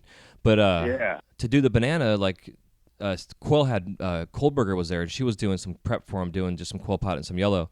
But Steve's like, just check this shit out. So he took like a piece of 44 or something like that, and got like 4 or 5 rods of yellow, cut them into little nibs, shoved them inside of the fucking tubing, shrunk the whole thing down so it was solid. And then he was telling us a class he took with Lucho Babacho, and was telling him how when you're doing color mixes, you got to mix the shit out of it, and then you stretch it out to down almost to a stringer. And then you bring it all back to a gather, you mix it again, and if you do that 3 times, on that third pull, you'll see your color pulls consistently. There's no mixing. It's all nice, consistent color-wise. And after that third pull is when you get that nice, consistent color.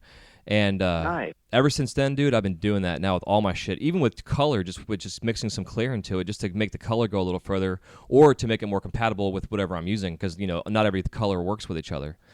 And right. You have enough clear. That. Yeah, definitely, dude. And I've been using my cordless drill now a lot more because it definitely saves my hand. Nice. From the mix. Yeah, dude, it's huge. It shit was wearing, like I was getting like really bad tendonitis in my hand from doing too much mix and color. Oh man, yeah, I can imagine. I get that too. That sucks. Yeah, it's no fun. Yeah, so definitely, give it a try, dude. Because like he was showing, just like I said, just shoving it into a piece of tubing.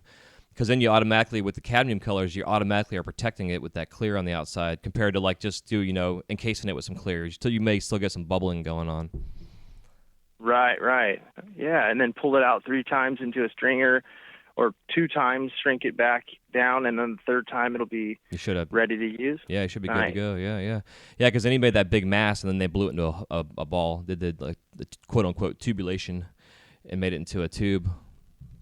Oh, nice. And then they Nice. went from there with it, made it the banana shape, and it was a really well taught class, especially when it comes into collaboration with 2 artists that have their own style, and watch these 2 cats work so well together. And it was our first time ever teaching a class, much less work together like that. Oh, wow. Nice. Yeah, it was cool. Yeah, dude, Steve's like they started the class off asking us, "What the fuck do you guys want to learn?" And I wasn't there for that part. I missed my turn on the wrong exit, so I was like a half an hour late. But the number one thing was Steve's bubble trap tech, and that was the first thing he showed us. And that, Nice. yeah, dude, that paid for my entire class. I mean, in all reality, the rest of the class was free. Nice. Seeing him do that technique, it was like it made so much sense. I'm not gonna say it was easy because it's not. I've tried it several times and I still don't have it down. But Right, I bet, man.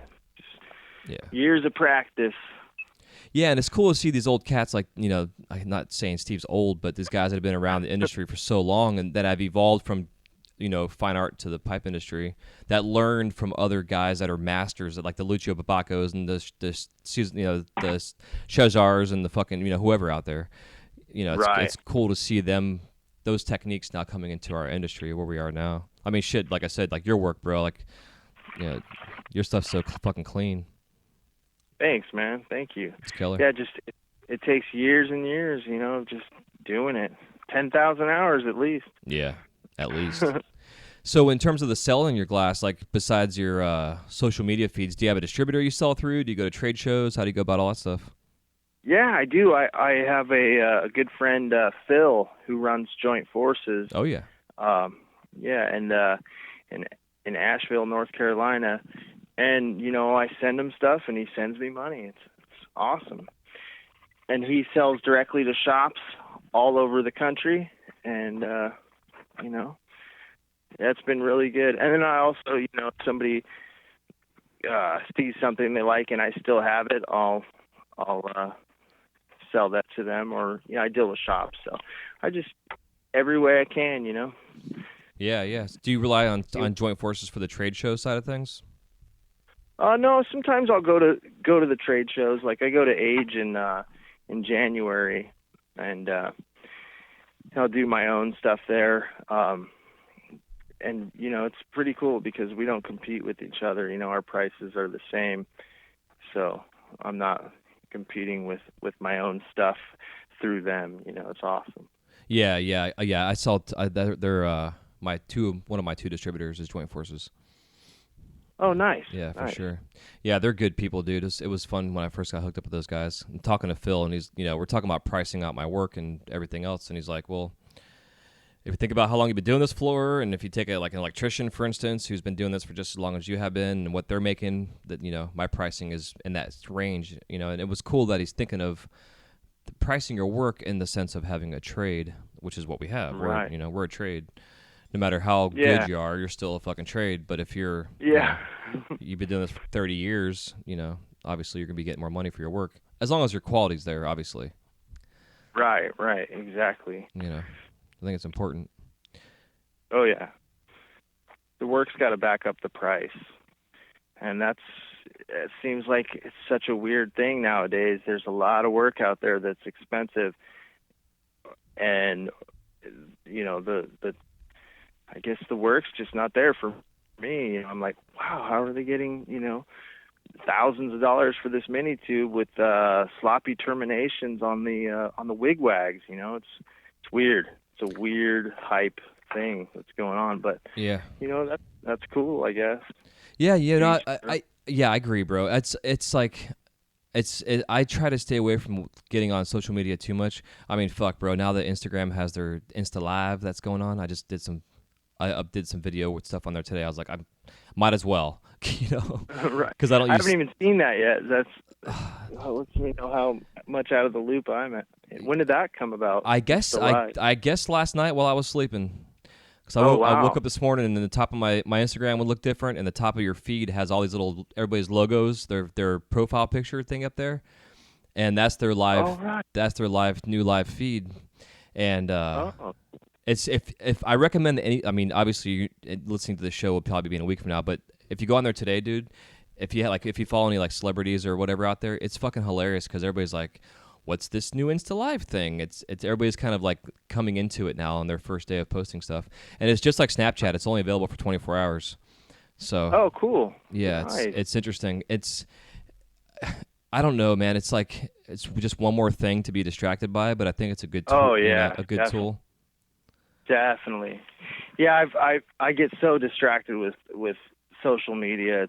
Oh man, it's a nightmare. Yeah, yeah. I just got sidetracked by it, but like my whole point was going on social media is like I'll sometimes go through auctions and I'll look at these guys working and they have amazing work, but I'm seeing guys that are making like, copied versions of their rigs as little carb caps that they're doing an auction for, and it's at like $3,000. Oh, right. And Yeah. I'm like, I would love to make something like that right now and have $3,000 waiting to be paid to me for something like that. Like, what the fuck? And Totally. I can't do that. It gets me fucking. It's like it almost makes me down on myself. Like, why can't I do that shit? Why can't I hype myself up? But at the same time, is I don't want to. I mean, I hate to say it. It's not that I don't want the money. I just don't. I don't know. It's just. It seems like that kind of shit is kind of hit and miss, and it's also like kind of a fad. Like, I wonder if these guys that are making that kind of Right. money for that stuff, like where they'll be in a year from now. Right. You know what I mean? Yeah, I think that hype is something totally different than buzz. A buzz is kind of organic, and hype is created, I think, and it doesn't last. It's not going to last for a lot of these guys, especially ones that their work is not there. The workmanship's just lacking. But yeah. I wish them all luck, I guess. Yeah, totally. I mean, shit, people are still making Q-tip jars. Totally, I saw that. Someone just wrote, like, if anyone needs a heady Q-tip, I'm like, oh, man, are we still doing that? I just think it's funny that some of these companies are selling boxes of Q-tips on their fucking websites, like Q-tip brand Q-tips, and they're like tripling the price of what you go down the street at the dollar store and buy them for. Oh, totally. Totally. I see it all the time. It's just fucking stupid, but whatever, dude. People are paying for the money, so it is what it is. People are still going to McDonald's, so whatever.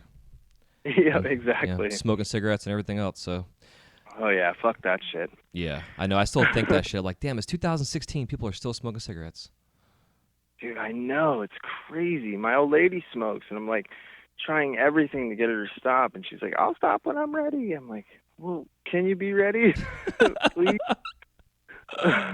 It's so true though, dude. That's how. I mean, it's like anything in life. You will not do it unless you fucking want to. Right. Yep. For sure.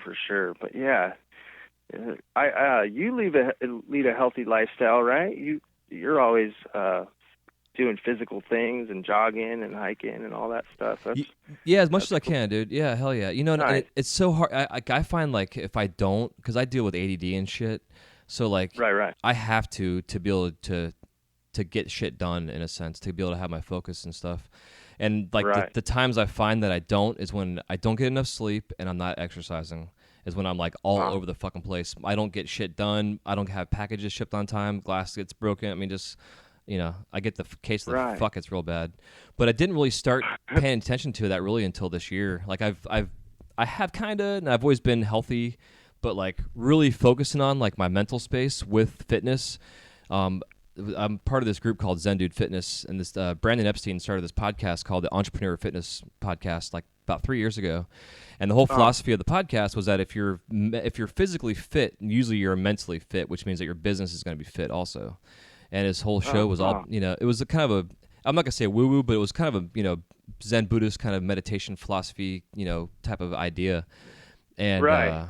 It just made so much sense. And then just over the it does. yeah, totally, dude. And this last year, he partnered with this guy, Dan Whitmer, and Dan Whitmer had a fitness program called Base Jump, and it was a jump rope fitness, only just jump roping fitness class. And Dan lost, they're both of their background stories is they were both super fit, exercising all the time, but they were like in this wrong mentality where they had to eat every 3 hours. They were like just bulked up and fat almost, not even strong.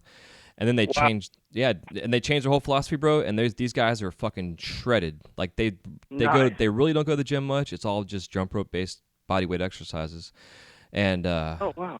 So I started doing this program, and having the accountability with the group that I'm in makes a big difference. But it all started with just my head, just getting my head together. Like, I had to fucking just start somewhere, and that's where I started, which then has led to me losing 35 pounds since the end of February.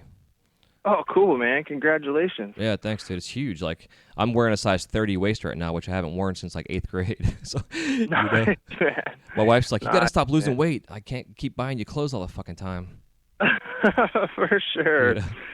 That's cool, man. That's cool. Good for you. Yeah, thanks. Yeah, I started eating a lot better about March of last year, and man, I probably dropped about 20 pounds, and it's awesome. You know, my mind is a lot clearer, and you know, I don't do any processed foods, any dairy. You know, I'm pretty much on the paleo diet. I don't know if you Yep. ever heard of that one. Oh yeah, I'm pretty much the same way.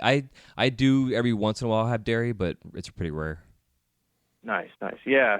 So it's definitely helped a lot, and it's helped my mind too. You know, when you eat all that crap, you know, it's just it becomes a part of you. You know, Yeah, dude. no bueno.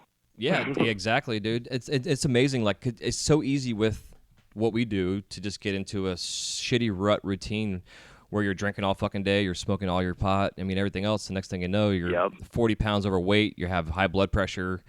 Your glass looks like shit. You know, everything else. You haven't showered in 4 days. You know what I mean? Like, it all just starts to go Totally. downhill. Oh yeah, It's amazing. Yeah, definitely. You know, like I look at Carl Termini. He's in incredible shape. He's vegan, and he's been going to the gym. nice. I think he said like almost. I want to say it was like a year and a half now. He's been almost every fucking day. He's been going to the gym. Wow, man. Yeah, it's fun to see guys in our and gals too in our industry that are you know, all about being fit and healthy. You know, Right, body conscious. Yeah, for yeah, sure. dude. You know, because I don't want to necessarily be like supermodel glass blower guy, but you know, Totally. it'd be nice to walk into a room and be like, oh, look, who the fuck is that? You know. Yeah, exactly. Yeah, you feel good. Yeah, I'm not. Confident. I'm all not. that stuff. Yeah, exactly. I mean, I live by the beach, so I got to I feel like I need to be in that kind of headspace. But you know, Oh yeah. if yeah, I lived in the definitely. mountains, I'd probably be, you know, in my overalls and fat and have a big beard. Probably not. I live in the mountains, and I wear a size 31. So Cool. And I'm 38. You know. So. Yeah, dude. Tell me about it. It feels good, right? Oh man, it feels awesome. You know, and it's just I'm trying to get everyone else to do the same thing around me. I'm like, everybody should try this. You know, and the wife's like, I don't know, I like soda. you know. Right. But Get her to start drinking the fucking flavored soda water. My wife drinks it right now. Like that's kind of like, it's like if she wants a glass of wine, she'll put some of that stuff in a wine glass just to, you know, help her with not having a glass of wine. Nice. So yeah, that's been Cool. my go-to now too, because like I have a bad. Besides sweet tooth, I was addicted to sugar, and once I cut sugar out of my diet, I mean literally I lost 15 pounds right away. No, Oh, yeah. no sugar in my diet, you know, kind of stuff. And Yeah. I still have a sweet tooth. I mean, don't get me wrong. I'm digging into my nut butter or some shit at Oh yeah, 2 in those the morning. things are off. Oh. For sure. I can't have it in the Yeah. house, dude. It's terrible. Like if I have we just got these amazing fucking healthy protein granola bars. It's like pretzels and Oh, chocolate and protein and shit. And even today, I'm like dipping it in my nut butter jar. You know, Nice. you know, it's so good, but fuck. But I know now too. I keep track of all my shit. I have this MyFitnessPal app that I use, so I'm like, if I eat this, that means I can't eat this later on tonight. So it's like, Right. Yeah, that's important. That's definitely important.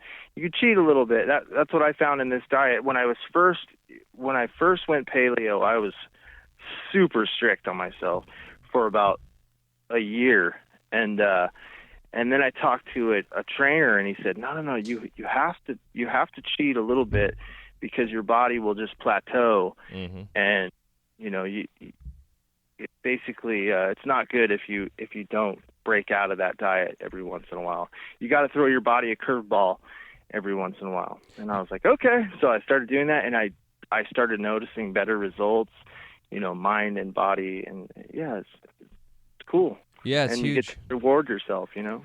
Yeah, dude, absolutely. Yeah, man. I'll send you a. Well, I guess I can't text you. Do you have a cell phone?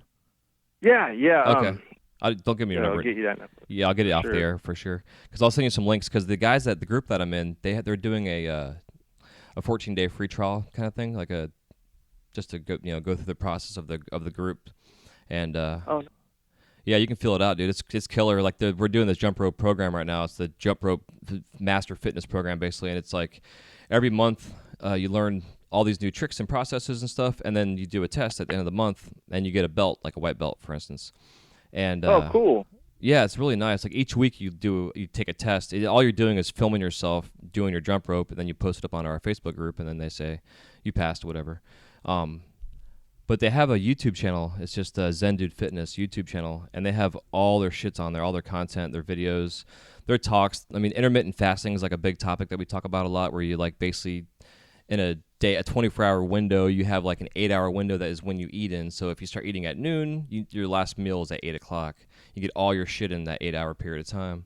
So then you're fasting for 16 hours. And I find like myself now in the mornings, I'll get up, I'll have a cup of coffee, and I won't eat until like 4 or 5 in the afternoon sometimes, and I'm not hungry at all. And if I do get hungry, I'll have either a cup of coffee or a big glass of water and do some push-ups just to get my mind off it. Like at Disney, for instance, when I'm there on my long days, I'll have a protein bar maybe in the morning, but I won't eat until 4:30, and that when I have like my first meal of the day, and by then I'm fucking ready to eat.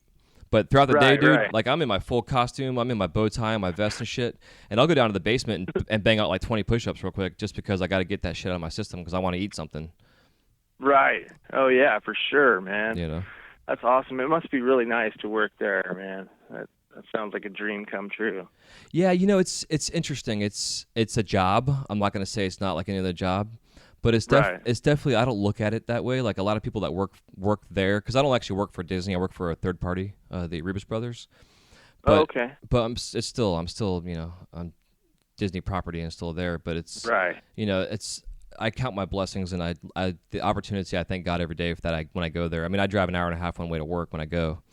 So it's. Oh wow. Yeah, the commute. I thought I had a long way to go. Right. Yeah, it's a crazy commute, but yeah, it's a childhood dream come true for me as an artist growing up, being a fan of Disney and drawing my whole life. Like my style is very stylized to Disney and other influences on my life. But like, I was talking to some guys at the studio yesterday about it, and it's like I had my style beforehand, and then I got my job at Disney, which really fine tuned that style because it was kind of influenced already by Disney's work. Right. Yeah. That's cool. So it's like where you needed to be, man. That's perfect. Yeah, the cosmos lined up perfectly for me. All the shit that I've been through, it finally panned out to where, this is where I'm supposed to be. And it feels good to be there. Like, to be able to have the opportunity to educate and teach, influence. And Keith, one of our other artists, he went to Japan for 20 years. When he first got hired, it was a 2-year contract. And 20 years later, he's just got back from Japan. And wow. Doing glass over there at our park in Japan. Yeah, fucking awesome, right? And he was nice. Yeah, dude. And he was just saying, like, he went to, I don't know if it was a gas conference or if it was one of the flame offs he went to years ago. And they were doing a roundtable talk, and they asked the audience, and there's like 400 glass artists in there, and they asked them, like, how many of you were influenced as a kid going to Disney, watching the glass blowers to make you want to blow glass to where you're at now? He said like 85% of the people in the audience raised their hand. Oh yeah. Which is killer. It's yeah. So when I lived in LA, I went to Disneyland in Anaheim, and I remember some old man in New Orleans Square was making or he had a big ass must have been about a foot tall. It was a Tinkerbell, and it was solid clear, and it was just fucking beautiful. And I remember just thinking like, wow, this guy made this? Like I didn't even understand. But it was just, I remember the legs were like super thick up top, and then, it's like he must have used like 25 mil rod or something. It was just so smooth and perfect. But yeah, definitely Disney glass artists definitely had an influence on me for sure. I can vouch for that. Hell yeah. That's awesome. Yeah, man, I'm still blown away to see the work that we used to do, some of our bigger character stuff in Clear, like these 5-pound solid Mickeys that we were making, or like the Genie or whatever, just and they're on point to what the character looked like, even though they're all in all clear. It's just It's phenomenal. Yeah, it's insane. Now I'm trying to push us to do that same kind of shit, but in color. Right. Yeah, definitely. Bring the color out for sure. Yeah. Fuck yeah. Cool, man. Well, I don't want to keep you going. I think I got shit to do here. So let's take a quick break real quick. We'll thank our sponsors. and then we'll come back and we'll be time for us to crash a kiln. Awesome, man. All right, cool. This segment of the Wise Guy Radio Show is brought to you by Zen Dude Fitness. Lose 10 pounds this month by joining the Zen Dude Fitness 4-week jump rope fat loss challenge. Brandon and Dan will take you on a guided journey towards becoming the best you. Get fit, have fun, and find new ways to eat healthy while still enjoying the sweeter side of life. Just takes 20 to 30 minutes a day and no gym required. For more info and to sign up for the free 4-week challenge, go to wiseguymedia.com/ZenDudeFitness. That's wiseguymedia.com/ZenDudeFitness.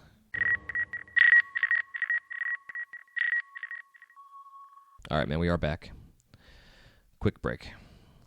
Cool. So, yeah, dude, so the Crash in the Kiln round consists of 7 questions now, and hope you went over them when I sent you the email. If not, these will all be new to you. Yeah, I think they're pretty new to Cool. me. Yeah. Fucking awesome. That's always the best. It's okay. Awesome. I'll try to go fast. Well, I always tell everybody, man, it can give me a 30 to 6-second answer, but if you want to expound upon them as well, it always happens, so don't feel rushed. Awesome. So the first question I always like to ask is if there's any living glass artist that you have not yet worked with, who is it and why? Any living glass artist that I have not worked with. I would say Joe Peters, man. He's just awesome. I mean, he's a great person. He's a top of the field sculptor, and he's just my style of dude. You know, that guy's fucking super cool. I'd love to work with him. Oh yeah, he's my guy too. Nice. Yeah, fuck yeah. All right, so what are your top 5 favorite colors in glass? Serum, number 1. Second quality serum. Occasional quality serum. Green Stardust, Blue Stardust, Serendipity, and Alchemy Grape. Oh, I haven't used that yet. I've heard good things about it. Oh, it's so awesome. Hell yeah. Is it a transparent? It can be. It's really dense, but you can work it down to Purple Rain if you wanted to. Because I know I want to say maybe I have used it. Does it almost like a striking color, like a purpley strike color? No, see, that's the thing about it. It doesn't do anything but stay itself when you use it solid. Okay. It won't haze or anything. I use it for, I don't know if you've ever seen the new geishas that I've been making. Oh, dude. Yeah, I want to talk about that after we get off. We talk about it now, actually. So just it's kind of fucked up. I haven't done these yet because you're doing them. Oh no, that's what so many people have said that to me. I'm like, I didn't, Seth Brayer, who's a really good person, like he was doing these little dolls that everyone was calling geishas, and he's the one that first did geisha in glass, like Glass Pipe World. Mm-hmm. So I can't take credit for that. And if anyone wants to make geishas, I don't care. Yeah. Oh yeah, totally. Well, I was gonna wait for yours to kind of settle in until I start mine. I don't want to just like jump on the toes right away. I'm saying that because like 2 months ago I was taking my son to Cub Scouts, and like he said something about, they were talking about Asian culture in his class and the geisha stuff, and he's only in like 4th grade, so that was kind of weird. But anyways, so I was waiting for him to finish up his thing. I was doing some research, and I was coming across some geisha girl, just like some sketches and drawings. Well, I came across Jag's piece that he made like 10 years ago. If you've seen that one. He did a geisha girl, like a realistic looking geisha. She's like all in bamboo sticks and shit. It's a gorgeous piece. If you get a chance to look it up, check it out. But I was gonna do some geisha like girls, but have them with owl heads on them, like my wise guy heads, but make them like a really pretty owl face, and do all the makeup and shit on them. Dude, that'd be cool. That'd be super cool. Kind of some kind of different spin on there. And then I saw yours come out, and I was like, oh man, these are fucking awesome. I'm gonna wait a little bit. That's cool, man. Respect. Oh, shit. So let's see, where are we at here? Okay, color. So if you could describe the sound of glass cracking in one word, what is it? Tink. Cool. Tink. Hell yeah. Fuck that shit. Yeah. Oh man, I hate that sound, man. Usually we have the stereo turned up really loud in the shop, so I don't get to hear it, but I'll notice the crack in the kiln when I pull it out, or I'll notice it next day or something. But when the radio's like off or Spotify's asking if we're still listening, and I hear it, it's just a nightmare. And usually I found the louder the noise, the more minor the crack. If it's a soft tink, then your whole piece is fucked. If it's a tink, the whole fucking thing is done. That's in my opinion, in my finding. I completely agree. I find, like you're saying, like a lot of times I'll find like the biggest, loudest noise in the kiln is usually like for like if I'm making a figure, it's usually like where the leg was attached. Like if I'm doing dragons, it's like where my leg was attached to like the hip and it cracked at the hip, you know, some kind of weird thing where I can fix it. Right. But those little small ones you hear, like they're hard to find sometimes. Yeah, for sure. Yeah, it's crazy. It's like the exact opposite. The loud tank is maybe a bridge or something. And it makes sense because it's reverberating around the whole piece. Like, ting! Yeah, exactly. But a small little ting usually is catastrophic for me. Yeah, hell yeah. Well, on that same topic, just kind of a little side thing. I'm getting weird static here. When you're working on a piece, you know, like a larger item that you're almost done with, do you preheat your whole piece up before you start doing any details to them, or do you just like jump onto the details? I just jump on it. Recently I worked with Kai Beck, who's a Millie guy, and he had 2 Bunsen set up at his station, and I wasn't really comfortable with, you know, the Bunsen. So we ended up losing a whole big Millie Dragon just because I didn't really know that technique, and I was kind of thrown into it. But for me, I work the way I work. Sometimes I'll max my propane out on my Samurai and use that as a Bunsen when I need to bring the whole piece up to core heat. But other than that, no, I just let the heat of the kiln kind of heat the whole piece and work part by part. Cool. Hell yeah. Yeah. Yeah, same here. Because I remember, like I was saying, like I remember seeing some videos of Nate Dizzle back in the day, like big ass flame, and even Bear Claw too, like just heating their whole fucking thing up, you know, before they go do detail work. And I'm like, oh my god, I would be shitting my pants. Yeah, I don't know. I never found that I needed to do that. I think even those guys could probably work whatever they're doing without doing that. It's unnecessary in a lot of work. I think people just do it because that's the way they were taught, and it might work for some. And it's weird. It's a weird thing, you know. Like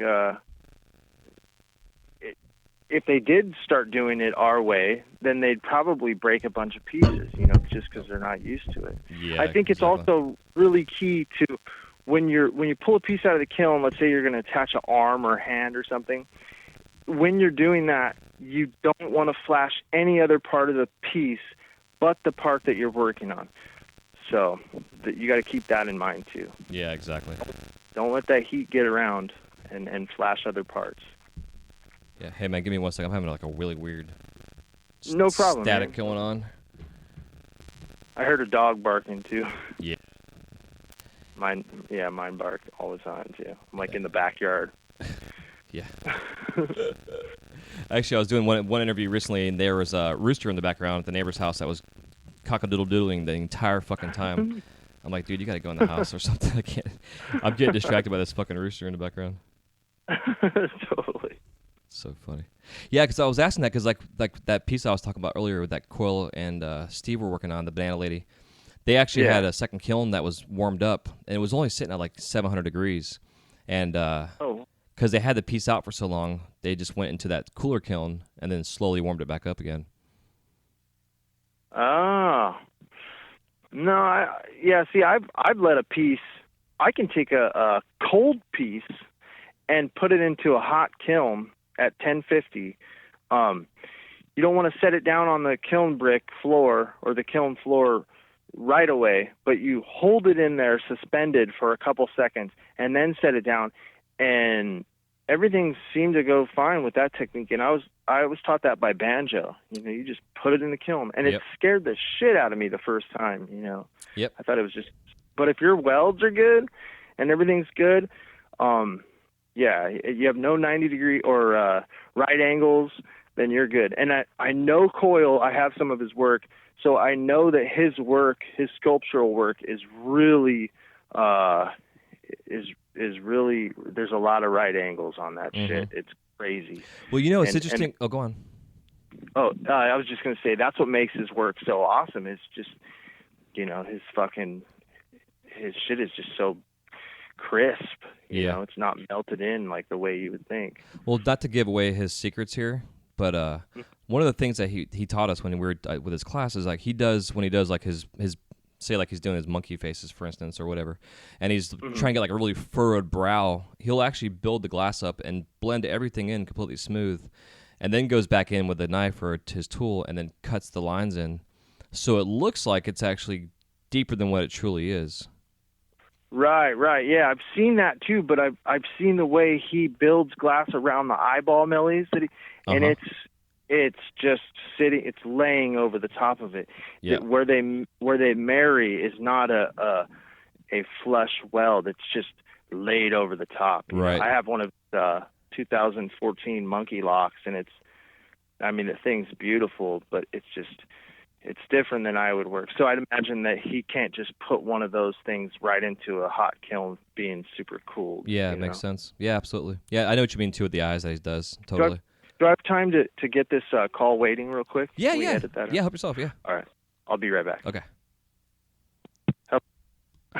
yeah, and the deep cuts and the heat and stuff. Right. Yeah. His style is definitely, you definitely have to do a different, funkier steps to get hot again for him, I would imagine. He told me him and Rhino came over to Darby's shop a couple of years ago, and he was telling me he uses something like 2 out of every 5 monkey heads or something. I don't know, something crazy. I was like, wow, Yeah. That's a lot of heartbreak, man. Yeah, it's interesting to talk to some of these guys, especially the show now, and like hearing like myself, for instance, my longest piece so far to date that I've had fuck up at the end was like 16 hours over a period of over like 2 days I think I spent on it. And then I talk to these guys and like, I spent like 3 months on this thing. I'm like, whoa. God, yeah, that's insane. Yeah, a bit. I understand some of these guys are able to, like, financially wise, they can afford to do that. And don't get me wrong, dude. There's a lot of cats in our industry that financially wise, they were good to go before they started this because of what they were doing for business beforehand. So Right. It helped them out. Myself personally did not. I had to start from bootstrapping it. But Right. But yeah, man. I mean, fuck. 3 months. Yeah, thousands of dollars of material and time and all these other things you think about that you could have made at the Right. Yeah, it happens, man. I mean, when I lost that dragon with Kai Beck, when we lost that dragon, it was all Millie components, and he had pulled Millie for months leading up to this project, and then prep tubes and everything, and we just we started losing it, and it was like we would fix one thing and then another part of it would break. It was like playing whack-a-mole, We were just over and over, and it just going. And I was like, bro, you got to know when to hold them and know when to fold them. We lost this piece, brother. We got to cut it up and salvage what we can. So we made like pendants out of the claws, and he salvaged the belly and made a pendant. And we sat outside and we talked about it, and it was nobody's fault. It wasn't meant to be, and we're gonna do it again. But that was heartbreak. But I've been down that road before, never with another person, just by myself. But I know that you got to just go on. Try not to have any reminders like sitting around too long. Like if you have the cracked body right on your bench, you're gonna see that thing every day. Yep. And just relive it. So try to just get rid of that shit and move on. Make something better. That's what it's all about. Yeah, exactly. Learn from those, and it's all learning experience. Yep. When something goes bad. Yeah, I like the whole idea of failing forward. And you learn from your failures and just keep moving forward. Oh yeah. Yep. That's Definitely. huge. Hell yeah. All right, back on track here. So, see, we got the glass sound. Oh yeah. So, what's your worst injury in the studio? Oh man. Okay, dude, check this one out. This one's gonna drag on a little bit. It's Sorry. all right. No, go for it. So I was about 2 years in, maybe a year and a half, working for Gilbert Velasco at Studio G, the G spot, and I was pulling off excess glass with my metal tweezers, and this was before blast shields or anything. I was using a National with a number 5 tip on it, and I was pulling off excess glass with the tweezers, and because the glass was so molten, it stuck the tweezers to themselves, so they were stuck shut, and I set them down on my Hardy Backer board on the top of my bench, and about 10 seconds later, I was working like normal. Those tweezers, the glass cooled just enough to free those tweezers back open quick, and that piece of hot glass went right into my mouth. Oh my God. Yeah, so it hit me it hit me on the lip first, on my left side of my lip, and just out of reaction, I pulled it into my mouth, and it like burned the shit out of everything in there, my tongue, the roof of my mouth. I spit it out, and then I was left with this fucking I still have a scar on my lip from this gnarly burn. And the next day, it totally sucked. I had to go to a 3-day festival out in the sun. It was like June, the end of June, super hot. And I had this huge herpy-looking blister on the left side of my face. And I was walking around this festival just miserable, and everyone was just looking at it. It was fucking crazy, man. Yeah, that's the worst fucking one ever, man. I don't know anyone that could top that, you know. It's just fucked up. Yeah, that's crazy. Well, I had Lewis Wilson on a couple weeks back, and he was telling me one with his brother that was working glass in a bathrobe and stuck his left ball basically to the inside of his thigh with a hot piece of glass. Oh, shit. Okay, maybe that tops it. Oh, man. I would imagine there's probably super bad injuries out there, horror stories, but yeah, that one was just fucking crazy for me. Yeah. There's actually a dude. It's kind of funny. I had Box Fan on a couple months back, and he was telling me one of his burn, whatever, and it reminded me there was years and years ago. There's all these like folklore stories, you know, in whatever industry, but we have ours too. And I had heard this guy was in his studio making this big fucking marble, was barefoot in his shop, and had a stool that he knocked over. And when he stepped back, he stepped on the foot of the stool, and it hit a pressure point in his foot that made him pass out with this hot, massive glass in his hand, and basically woke up, and his hand was like just fucked. And oh man! So when Boxan was telling me the story, it reminded me of it, and I brought it up in the interview. And my buddy Jeff Smart, I'm sure you know Jeff Smart. He does a lot of character work. Yeah, I love his work. Yeah, it's killer. Well, he sent me a message like, "Hey man, I know that guy. He lives in my town." So I was like, "Oh, this guy actually exists." So I want to get a hold of this dude because to me, that's like, from what I hear, is one of the worst injuries. Oh yeah. To have. Wait a second. I think I saw a picture of that hand on Instagram. Was that recently, like within the last few months ago? No, it was like probably 10, maybe 10 or 12 years ago. Oh, okay. I saw a gnarly hand the other day. Somebody posted on Instagram, and it was fucking just totally. I think it had to do with a seizure, though. Somebody had a seizure while they were blowing glass, and damn, fuck, yeah, damn. That makes my lip look like nothing. Yeah, dude. Yeah. One of our guys at work, Jimmy Dills, he's been with us for 21 years, I think, now with the company. He's a phenomenal sculptor. But, I've dozed off a couple times on stage, right in the middle of a piece. And he did, and put his hand through the flame with people watching him working. Oh. And that woke him up. Yeah. Oh, yeah. I bet I put my hand through the flame trying to grab something on the other side of the bench, and then as I was coming back, the center fire, and I got excited or startled, and I hit the fucking middle fire and blasted my hand the rest of the way. And I remember it felt cold, man. It was like cold as ice. Like when it happened, I was like, it's cold. And I was like, what? And it looked like old man skin for about 2 days, and then it just fucking turned into this gnarly ass blister. and now you can't even see anything. It's weird how the top of the hand heals so well. Right, I know. I've done that same thing twice, not the exact same way, but twice on my left hand. And now that I'm getting older, I'm finding that those areas are my skin's darker. Like I have like a permanent tan from the scars. But Right. you know. Yeah, it's weird.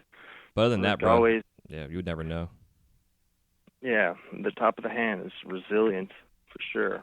Yeah, so is the mouth, because I've put hot blowpipes in my mouth a couple times, like a jackass at 3 a.m. when I should be in bed instead of blowing glass. The quick. Yeah, I'm gonna fire polish this motherfucker real quick, and then you stick it in your mouth. You're like, what's that singeing noise I'm hearing? Oh yeah, that's my lips. Yeah. For sure, man. Oh, fucking stupid shit. So Yeah, that's all it comes down to is it's our own stupidity. yeah, it's ridiculous. So do you have any glass blowing themed tattoos? I don't, but I have 2 tattoos that have flames on them, so I guess that sort of counts. Cool. Yeah. That's my new question I have. So far, I've only gotten one person I've asked so far that actually had that, and that was Lewis Wilson out of anybody that I've asked. Oh, wow. What a trip. Yeah, totally. He's got a couple little, some kind of sculptural pendant that he makes that he had tattooed on him. Yeah, it's interesting. Oh, cool. Hell That's yeah. awesome. Yeah, man, my last question I always like to ask, and it's an interesting one.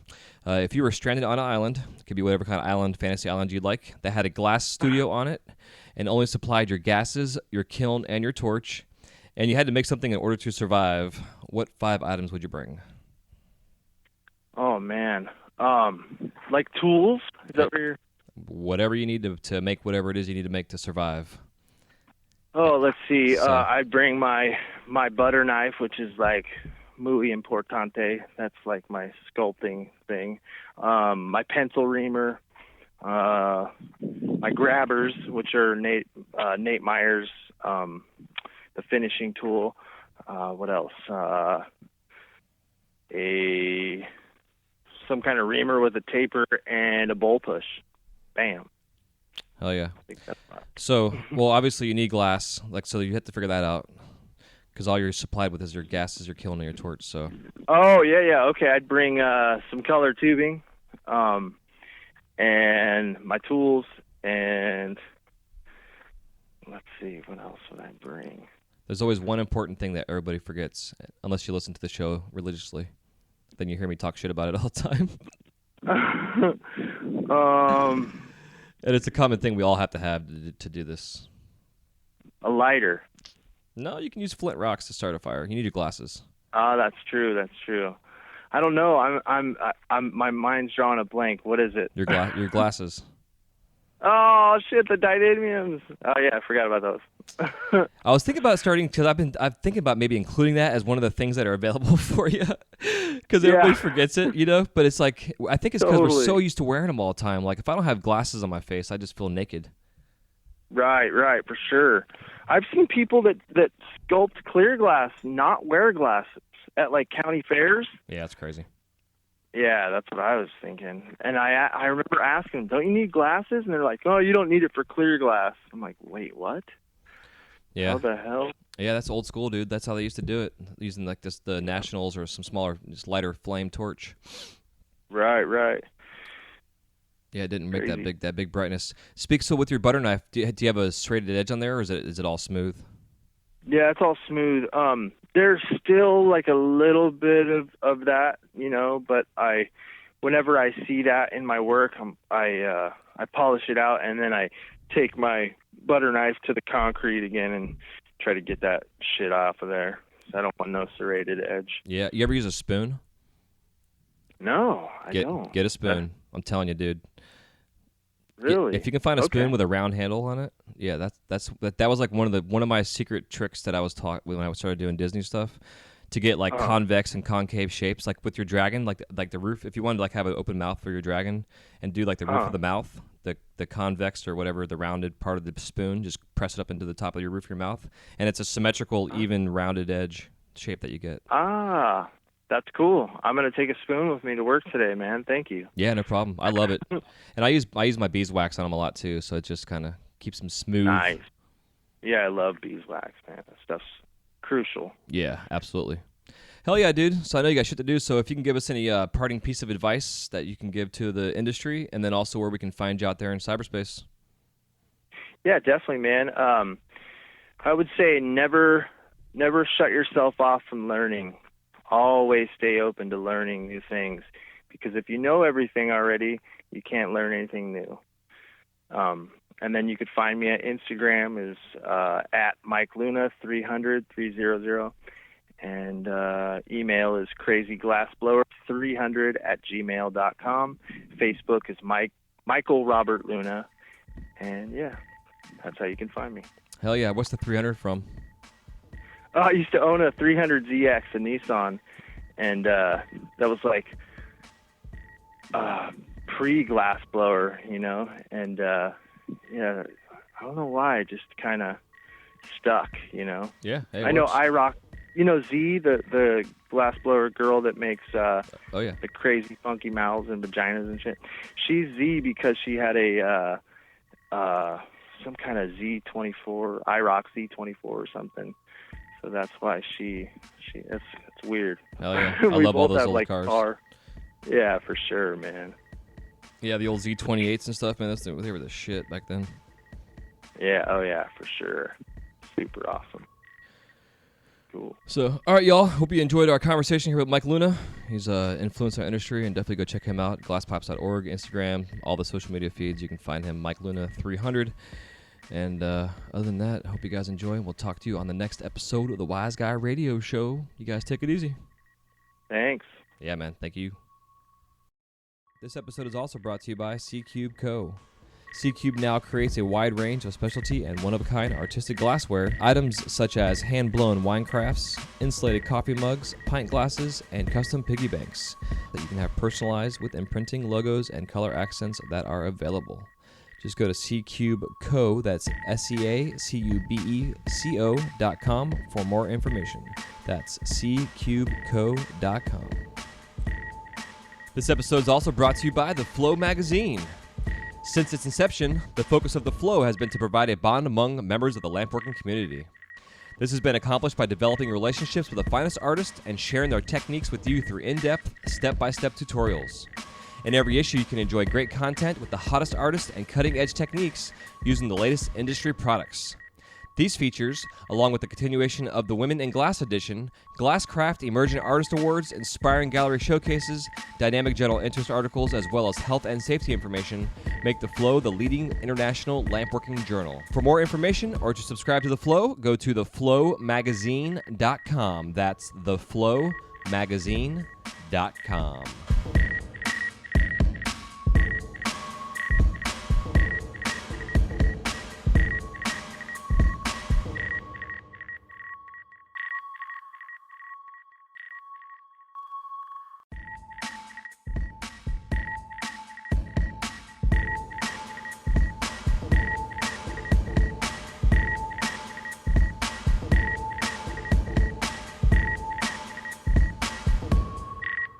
Thank you guys so much for listening to this episode of the Wise Guy Radio Show.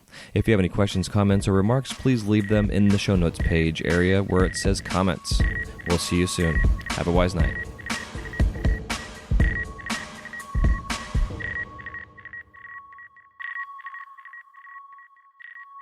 You're listening to the Wise Guy Radio Show.